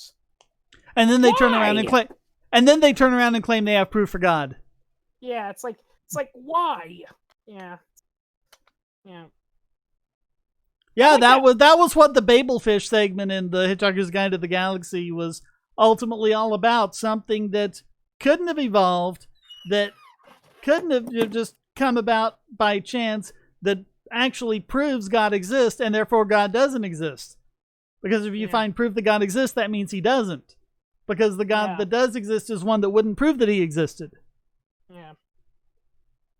Yeah, I remember it's pretty funny, everyone seems to hate, the Hitchhiker's Guide to the Galaxy movie, claiming, oh, it's not a loyal adaptation. But from what I've heard, the guy who wrote it actually said, if you're ever going to make a movie or TV show out of it, you shouldn't make it a literal adaptation, because that's not then you'd be missing the point. Most of the stuff that people say, like all the stuff with Hamakavula and all that they said was just like this perversion that was added in, that was part of the script that Douglas Adams wrote before he died.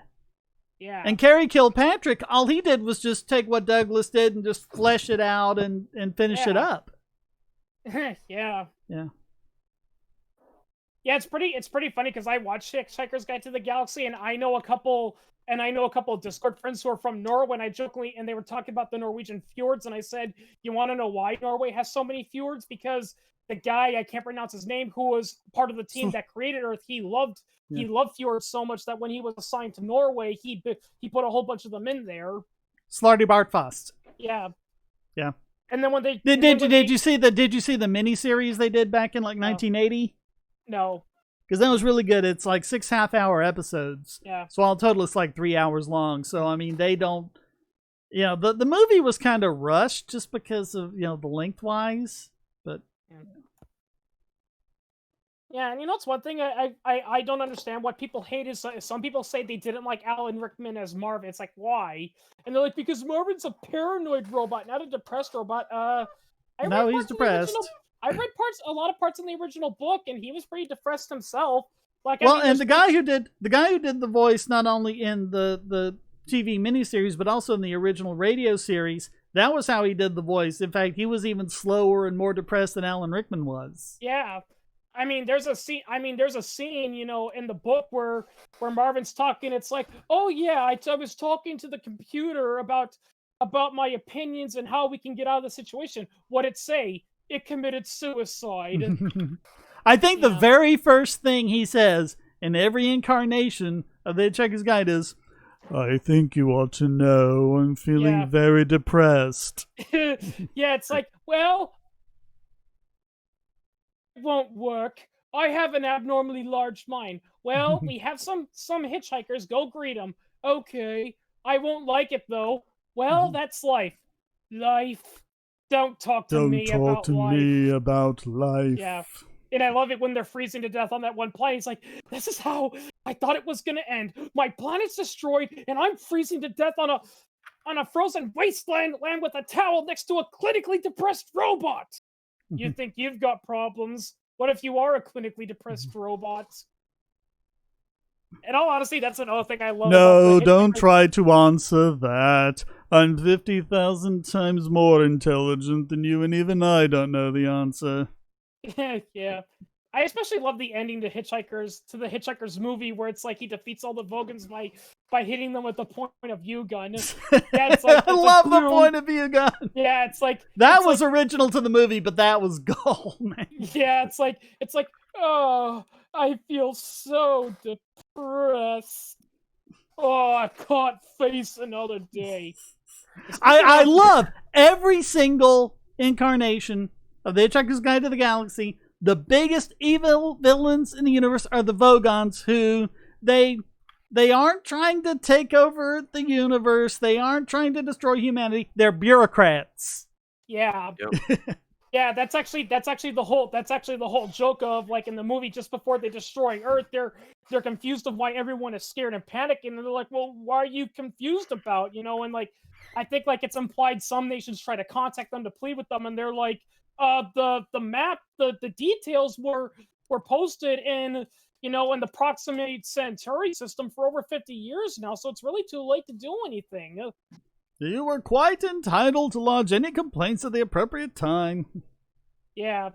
Well, yeah, I think the joke is that the Vogons wouldn't even jump into grandmother unless they filed the paperwork, had it approved by a dozen different agencies, had it get lost several times, refound and re-signed, or whatever the speech was. It was, hang on. They wouldn't even lift a finger to save their grandmothers from the ravenous bug-bladder beast of trial without orders signed in triplicate, sent in, sent back, queried, lost, found, subjected to public inquiry, lost again, and finally buried in soft peat for 3 months and recycle as firelighters. Well, the best way to get a drink out of a Vogon is to stick your finger down his throat, and the best way to annoy him is to feed his grandmother to the ravenous bug-bladder beast of trial. Yeah, and whatever you do, don't listen to their poetry. Yeah. We'll see you, Bacon. Have a good one. Yeah.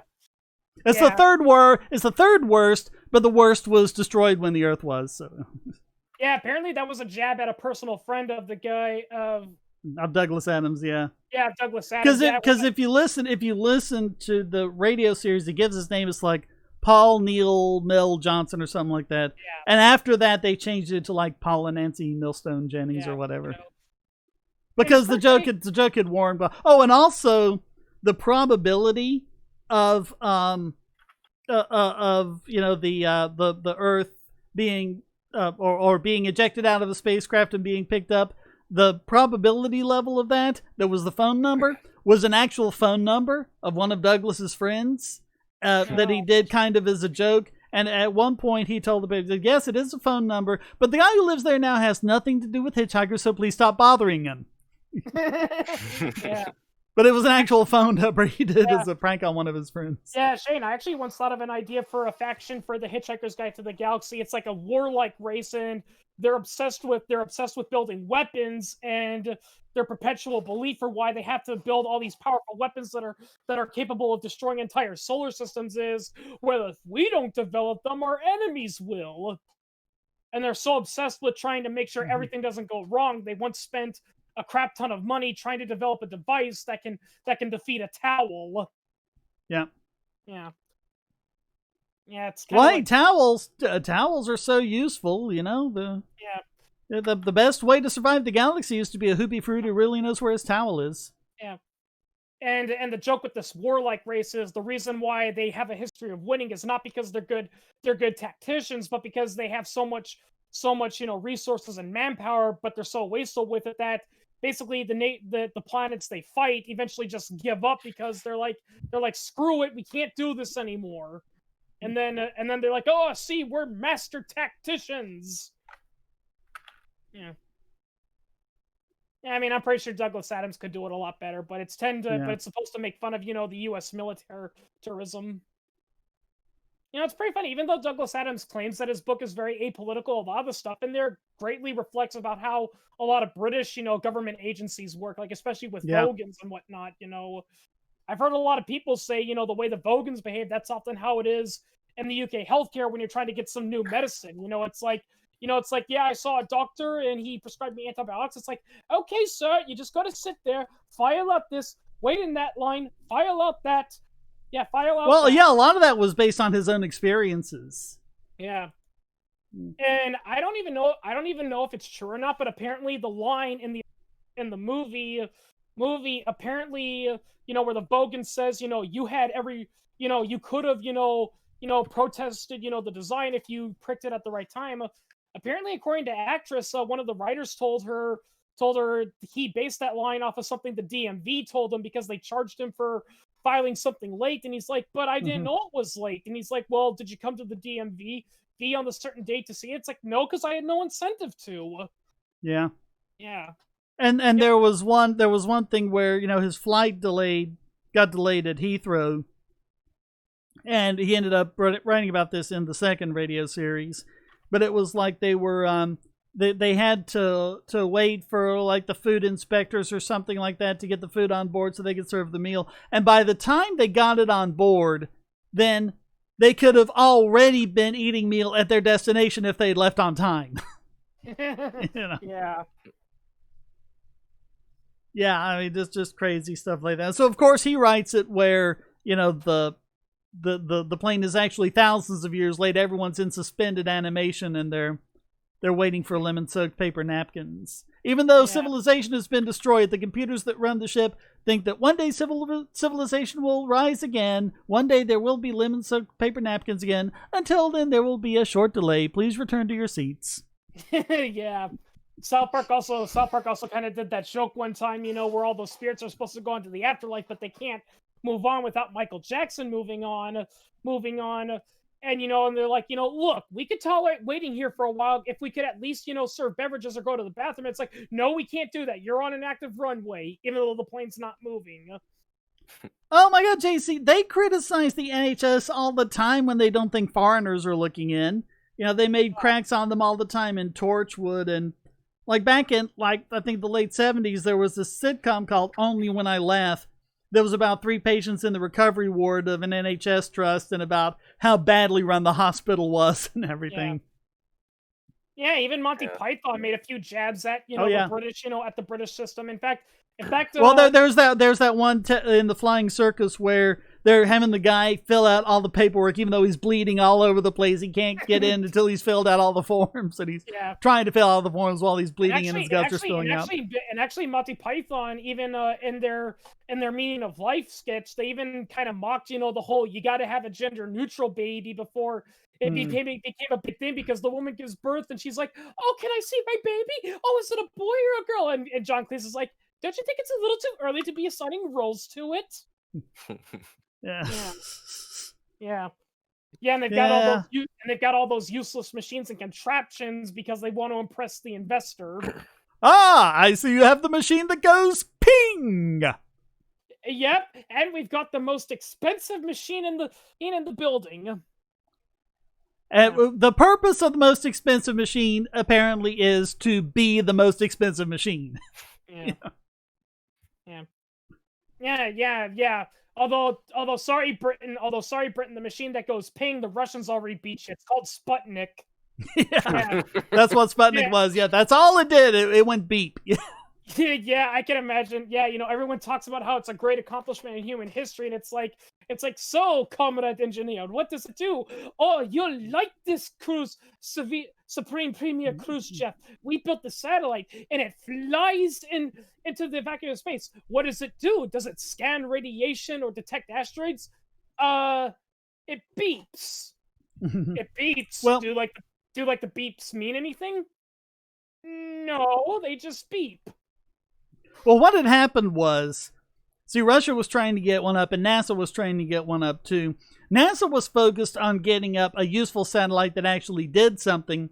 Russia figured out that NASA would get their satellite up first, so they just had to get a satellite up, and really the only purpose of it was to send out pings that, people in America could pick up on their radios as it went overhead to say, ha ha, we got into space before you did. Yeah. Oh yeah, Meaning of Life was what, early 80s? I think so, yeah. Yeah, and also Life of Brian, mocked, the transsexual. Oh, that's their best. That's their best. Yeah, the transsexual movement. It's like, why are you so obsessed with that? Because I want to be a woman, but you're not a woman. Well, why do you want to be a woman? Yeah, it's like, because I want to have children. How are you? You can't have babies. You don't have a womb. What are you gonna do with the fetus? Keep it in a cardboard box? Yeah. Then look. I've got an idea. Suppose we all agree that he can't actually have babies, not having a womb, which is no one's fault, not even the Romans, but that he can't have the right to have babies. Right. Yeah. We shall fight the oppressors for your right to have babies. Yeah, his right to deny reality. What's the point? What's the point of fighting for his right to have babies? We gotta have babies. Yeah. It is symbolic of our struggle against oppression. Symbolic of his struggle against reality. Yeah. In all honesty, that's another thing I hate too in some cases is when they're like, is when you point that out, it's like with those feminists where it's like, well, what about that woman that said like all these guys raped her and it was proven to be a flat out lie? And they're like, well, we still got to believe what she says and not demand evidence because demanding evidence is oppressive and the patriarchy and all that. It's like, no, it's not. She lied. Yep. Yeah, something sexism. Yeah. Yeah, it's like that's a funny joke. It's like I'm filing a sexism charge against this police officer. Oh, why is that? Why is that, ma'am? Because I came to him telling him my boyfriend beat me up and raped me, and he asked if I had any evidence to prove it. The fiend. Yeah. And it's like, it's like, I'm sorry, but it's like it's very. And it's pretty funny because it actually makes people question you because it's like, look, if you were violently raped by some guy and you survived, you'd be doing anything to try to get that guy behind bars, Yeah. Yeah, if you don't want to take a rape kit, I understand there might be personal trauma reasons, but if you don't do it, it makes you come off as suspicious. It's like, well, why doesn't she want to take a rape kit if she wants this guy behind bars, Yeah. Oh, but you can't question that because that's mean to women. That's against the rape shield laws. I mean, it's like, look, okay, if you don't want a rape kit, we can't make you take a rape kit, but you gotta understand that it's gonna be a lot harder for us to investigate this and find out what happened and who did it. Yeah. So, I mean, if you're not gonna take a rape kit, don't complain too much when we say, well, we can't establish who did it. We can't just throw a guy in prison because we think he did something. What do we look like? Soviet Russia? Yeah. Or California? I haven't seen Life of Brian. I haven't seen Life of Brian, but I've heard it's really funny because it mocks a lot of political and religious fallacy. And like Brian is like, if I recall correctly, he's not actually a saint. He's just one of the few people that have common sense in that era. Well, no, Brian was born on on the Christmas day in the stable next door to Christ. Oh. That's what happened. Yeah. Oh. And he's trying, his only gift is that he tends to be a rational thinker and actually question stuff, so he's able to come to rational conclusions, but people think it's a miracle. And you said there's a scene where they're all flocking to him, and he's saying, look, I'm not a saint. I don't have magic. I'm just a person who smarts. And they're like, oh, he's being a humble. What it was he's like, I'm not the Messiah, honestly. And then someone says, only the true Messiah denies his divinity. Yeah. Well, what sort of chance does that leave me? Orin, I am the Messiah. He is the Messiah. Yeah. So no matter what, it's Morton's Fork. No matter what he says, he's the Messiah. Or a Kafka trap. Yeah. And now that you think of it, Morton's Fork and the Kafka trap are kind of the same. Yeah. Then again, Morton's Fork only works with 2 points, whereas the Kafka trap basically means if you go forward, you're lying. If you go backward, you're lying. If you go sideways, you're lying. If you go sideways the other way, you're lying. If you stand still, you're admitting you're lying.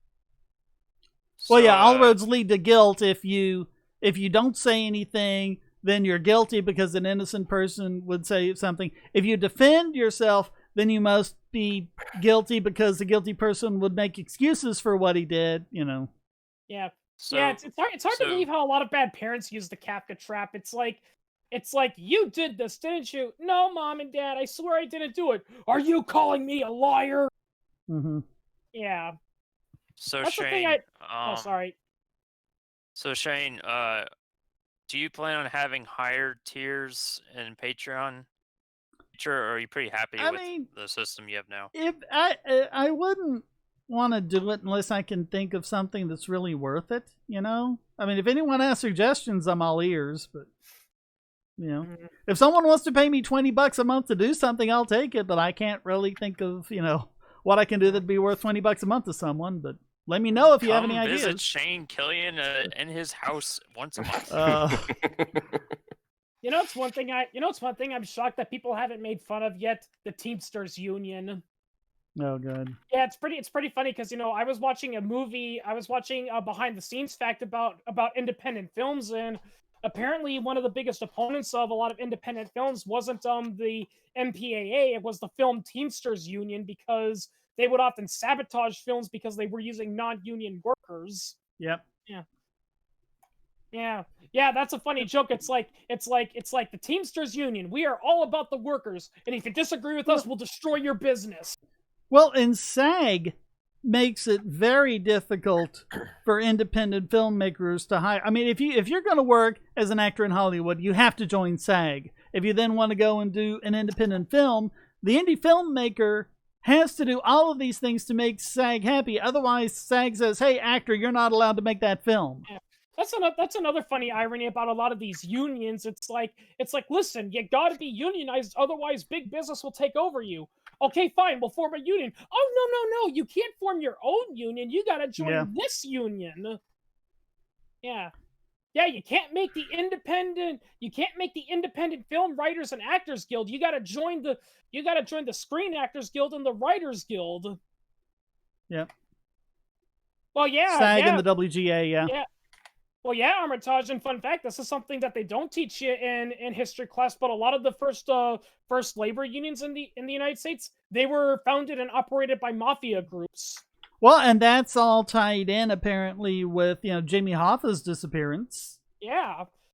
Yeah, because he pissed off a union. Yeah, a lot of people believe he disappeared because he pissed off a union that... Well, he was the head of the Teamsters Union, and they think somehow...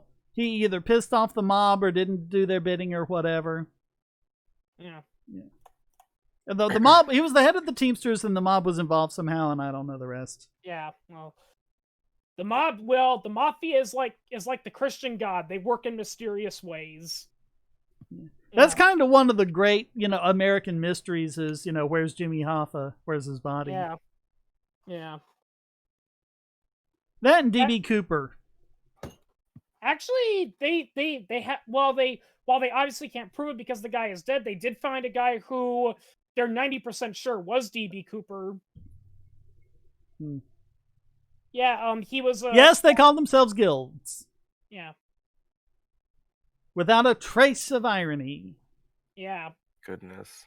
Yeah, I guess they don't know the origin of guilds, because if I recall correctly, the original origin of guilds were they were basically politically connected individuals that basically the king said, okay, from now on, only this group can manufacture, this particular product. Well, that's what they are today. Yeah. At least in Union states. Oh yeah. But I mean, the clue is when they come in right to work states, like I don't remember where this happened recently, but it happened earlier at like I think a BMW plant in South Carolina. But I mean, it's like every time they come in and they say, okay, we want this plant or whatever it is to be unionized. They say, well, you gotta go and get the workers. They're not stopping them getting the workers to join. They can't convince the workers to join because the workers are like, you're wanting all these union dues. What are you going to do in exchange for us? When you're talking about us having less take-home pay, what benefit are we going to get for that? Yeah, by the way, Shane, if I was a stand-up comedian, I thought of a funny joke, about labor unions, because I was reading about, the Paperboy strike, that Disney made that crappy musical based off of, and I read this interesting thing, because this was a technique that Vanderbilt did to try to stop, union busting, from strike busting and all that, and the joke I say is, did you know that labor unions helped women get into the workforce? It's like, really? How'd they do that? Simple, because a common technique that a lot of striking workers would do is that if you hired a replacement, they would go and beat the guy to death so he couldn't work. So they had an interesting idea. Let's make women in charge start working there, because a man would never beat up a woman back in those days. And I'm not making that up. That is something Vanderbilt did to stop the strikers from beating up the replacements he was hiring. He hired women, especially younger girls or pregnant women, because a lot of the union guys were like, "Hey, man, I'm not beating up a woman." Yeah. That's another thing that I kind of dislike about, how they teach, unions back in those days. Because, yeah, there were some companies doing some crappy things, but how does that justify beating up people who just wanted to work? Yeah. Yeah, you don't beat the guy up, you don't beat him to a pulp, you say, hey, listen, this is what this guy is doing. That's why you should join us and not him. What do they call them? Scabs? Yeah, like union scabs. They got some yeah. kind of, yeah. But I think I know why they don't tell you about that, because here's another thing, is that a lot of these early unions, not only founded by the mafia, they were also often led by people who were complete racists, because a lot of union scabs that they would hire to break strikes were often immigrants or blacks. Yeah. Yep. And a lot of the unions formed so that, of course, only white people, and by white people they mean not including Germans and Irish, Yeah.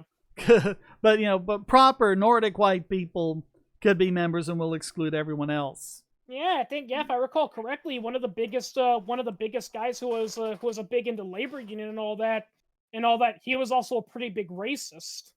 Oh yeah.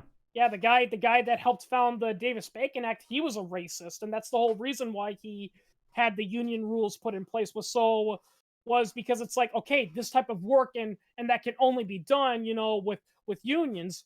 Oh, okay, then we'll join a union. Yeah, only whites can join the union. Yep. Yeah. I mean, that was the whole point. That was the stated purpose of the Davis-Bacon Act, was to price blacks out of the market. Yeah. Yep. Yeah, funny how modern day. Yeah, that's another thing I also hate about. That's another thing I also hate about a lot of these modern unions, especially public sector unions and all that. They always talk about how they make a bad salary, but they say we're making a bad salary and we're being mistreated, and then they're like, oh, but we don't do this for the money. We do it because we love teaching the kids. And I'm like, then why the hell are you striking over more money? Like, don't get me wrong. I've got a story coming up on that in the podcast. But yeah, it's amazing how much it's about the money. Oh yeah, it's all about the money. Yeah, and also they can't fire bad teachers. They can't fire bad teachers, and they're also putting more screws on charter schools. Oh yeah, Yeah. It's pretty funny. It's pretty. So funny, stay tuned for that. It's pretty funny. It's pretty funny, Shane, because I've seen people try to try to criticize charter schools and they talk about, the bad examples of charter schools, but the irony is that they only prove our point why charter schools are superior because they're like, well, look at this charter school. It was abusing kids. It did this and that. Yeah, and you know what happened to it? It got shut down and the teachers were fired. Yep. If that happened in a convention, that would never have happened in a conventional school. Nope. They would have been like that. There was a charter school years back, but it was here in North Carolina. It made the headlines. They found out that the guy who ran it was laundering money and had all this corrupt scheme going, and it ended up, the charter school ended up having to close down, and everyone had to go somewhere else. And people were saying, "Well, that means charter schools are bad." I'm like, no. That means charter schools are good because here I easily went out and found like 20 different examples. Maybe not 20, but a bunch of different examples of it happening with public schools. They didn't shut down. But after that charter school down, all the other charter schools are going, wait a minute. We better make sure that doesn't happen here. We better put steps in place to make sure that our people aren't being corrupt. And fun fact, Shane, I was talking about mercenaries and PMCs and all that, and they told me that, and a lot of people told me, well, what about that incident when mercenaries from Blackwater opened fire on a crowd and killed dozens of innocent people? And that did happen. And guess what else I noticed? You know what happened to those mercenaries? They were charged with manslaughter. Now compare that to a state army. What happens when they open fire on a crowd and killed a bunch of people? They get paid leave. Yeah. Yeah. Get a paid vacation. Yep. Yeah. And to go back to the whole public schools are do a lot less with their scandals. There was actually a scandal in the high school that I went to. One of the teachers, he was a pretty an older dude, and he was like, and it was a senior, so it's kind of different, but still, you're not supposed to have relations with your students. But they just completely swept it under the rug, and they just relocated them to another school in a different county. Because it's so expensive to fire a teacher and bring them to justice that in many cases, if like there's like a child molester or a child beater in their school, they just have them transferred. According to John, they actually have things they call rubber rooms where they put the teachers away from children. They sit there and play solitaire all day, but they're still getting paid. Oh yeah. Yep. Smiggles wants to know. There's no way I can look this up on the live stream, but look up the starting pay for a McDonald's cashier and look up the starting pay for an entry level EMT. They're easy to look up, so you can easily do that one yourself. Yeah. I can try to find that. And if I recall correctly, we only got a couple minutes left, but and if I recall correctly, quote unquote, back in the good old days, as you would say, some medical fields didn't even require you to go to university. Like they train you on the job. Yeah, if I recall correctly, a lot of jobs like nursing and EMT, back in like when you were a kid, you didn't have to go to 4 years and you didn't have to waste 4 years and hundreds of thousands of dollars getting an expensive degree. All you had to do was show that you were interested in the subject and had potential proficiency. Go to the hospital and they say, okay, we'll assign you, to an EMT or a nursing unit, and you'll be interned with us, for a year or so, and if you do good, then we'll hire you. Yeah. That's another thing too. It's like, people are so obsessed with college that it's like if Thanos were to snap his fingers and all the colleges were to go away, people are like, oh, well, we'd all be stupid people and it would be like idiocracy. It's like, yeah, you want to know something? Most people didn't go to college until very, very recently.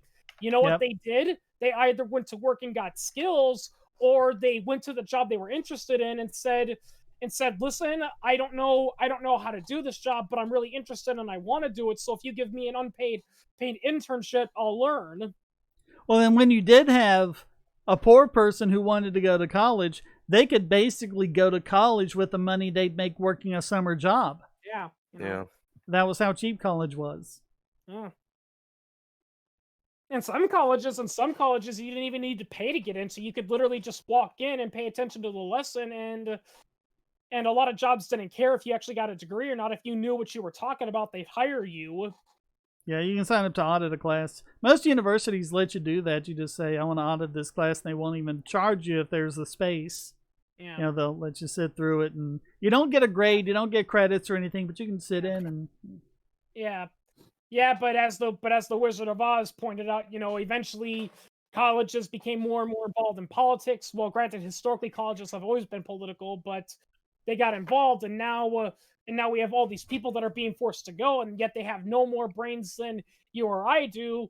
But they do have one thing that we don't have, and that's a piece of paper. Yep. Yeah. Yeah, they have a piece of paper. That says congratulations. So you can appear smart by rattling off a mangled version of the Pythagorean theorem that's completely wrong. Yeah. Yeah. Yeah. Yeah. The sum of the two sides of an isosceles triangle is equal to the square root of the remaining side. Yeah, that's not how it goes. Yeah, I'm pretty sure they knew that. I'm pretty sure they just put that in there just to, you know. Yeah, I mean, I think the point of it was that Yeah. the piece of paper isn't suddenly going to give him all this knowledge. Yeah. Well, I mean, that's the joke in both the book and the movie, is that he always had the brains, because he's the one coming up with all the strategies, like how they're going to rescue Dorothy, you know. And the Tin Man, you know, talks about how he wishes he had a heart because he can't feel for people, but yet he was the most empathetic of all the characters. Mm-hmm. Yeah.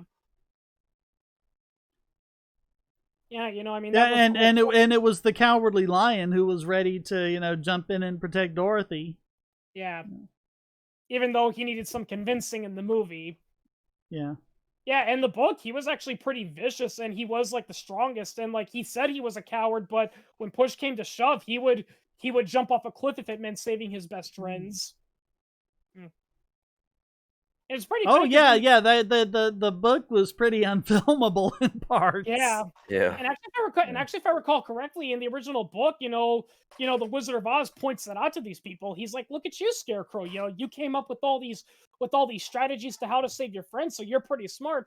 And Tin Man, you claim you don't have a heart and thus you can't feel for people, but yet you're the most compassionate person I ever see. And Cowardly Lion, you take a bullet for your best friends, but they're like, no, we still want a brain, courage, and a heart." So he has to trick them, basically. Yeah. Because they wouldn't take no for an answer. I remember with the Tin Man, he actually cut his chest open and put the heart watch inside it. Yeah, he made him like, he took like a clock and he wove a heart around it and he put it in there. Yeah. Yeah, that probably would not have been that filmable. Yeah. No.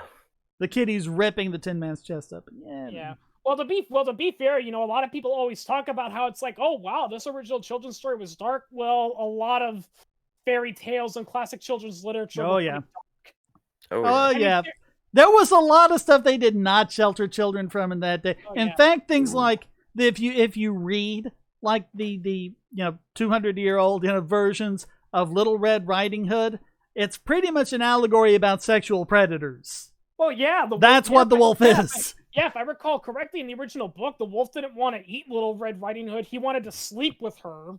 Well, there's not like an original book. No one knows how far back they go, but yeah.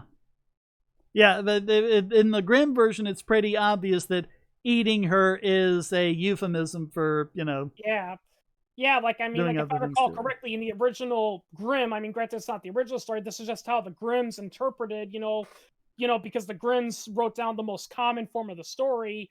Basically, when Little Red Riding Hood, the wolf says, "Oh, come into bed with your grandma," and then the wolf holds her pretty awkwardly and starts touching her, and she's coming up with every excuse to try to go, like, she's trying to say, it's like, "Oh, I need to get your bread," though. It's like, "Oh, I'm fine, I'm not hungry at the moment." And there's even one particularly disgusting thing where she's like, "Oh, grandma, I gotta go to the bathroom," and he's like, and the wolf is like, "Oh, just go in the bed, I don't mind." And like, he's holding her very awkwardly, and it's kind of hinted at that he wants to do more things to her besides eat her. Yeah, it's not stated directly. I mean, in the narrative, he wants to eat her, but symbolically, that's what symbolically he's doing. And action-wise, it's pretty clear he wants to do more than that. Yeah. It seems more like what he wants to do is sexual in nature, and eating her is just his way of hiding the evidence. Thanks for the kind words, Smiggles. So, I'm sorry, you were saying? I was also about to say in the original, the way the Grimms put it, if I recall correctly, the grandma didn't even survive. There's even some I think because he, if I remember correctly, in the Grimm version, he'd already eaten the grandmother, and then he eats Goldilocks. And when the hunter cuts them out of his stomach, they both come out of their stomach and eke their revenge on him. Yeah, I think that's how it happened. I've even heard that there was one version of Little Red kills the grandma, but he doesn't eat her. Instead, he hides her body in the closet. I mean, there are all sorts of versions. Yeah. I mean, there's weird stuff like that, like in Pinocchio.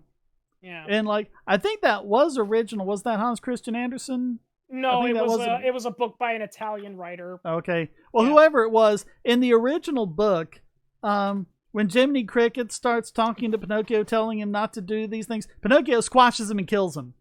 Yeah, if I recall correctly, he freaks out and throws his shoe at him and kills him. Yeah. And yeah, all right, we're going. I'm just going to point this out. Pinocchio was written by Italian author Carlo Collodi. I think that's how you pronounce it. Yeah, and yeah, right. it's a messed up book too. Yeah. All right. Yeah, we're going over, so let's get our final thoughts in. I don't have any thought. Right. Okay. Like, I'd literally. like to. Flashes doesn't think, so that's it. I'd like to do a charity shout out if that's okay. Oh sure, yeah. There's a charity called Flash Drives for Freedom at flashdrivesforfreedom.org. What they do is they try to smuggle information on flash drives into North Korea.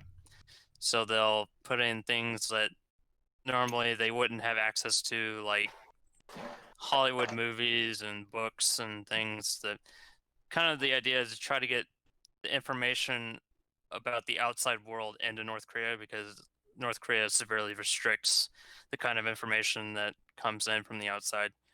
And so if you're interested in, if North Korea is something you care about, I would definitely steer you towards that. Sounds great. I'm looking at the website right now, and it says that they've already donated and pledged 90,000 drives. Nice. With 50 million hours of reading material. Wow. Yeah. How many North Koreans have a computer they can read it on? That's the thing. I'm not sure. I heard there's limited access to computers that, like, I don't know if they have, like... Yeah, contrary to popular belief, like, North Koreans, they do have... You can go to a library, and they do have computers and access to the internet. There's just a chip in there that prevents you from exploring outside North Korean Google, basically. Yeah. Yeah. There's a V chip. Yeah. That was something Bill Clinton actually wanted to do. Look it up. Yeah. Oh, boy. All right. So we'll wrap it up then. We went, I think, 7 minutes over, but that's all right. Thank you all so much. Remember, please go to donate.bogosity.tv to help keep this going. Come join the Discord. And above all, keep watching. Until next time, stay strong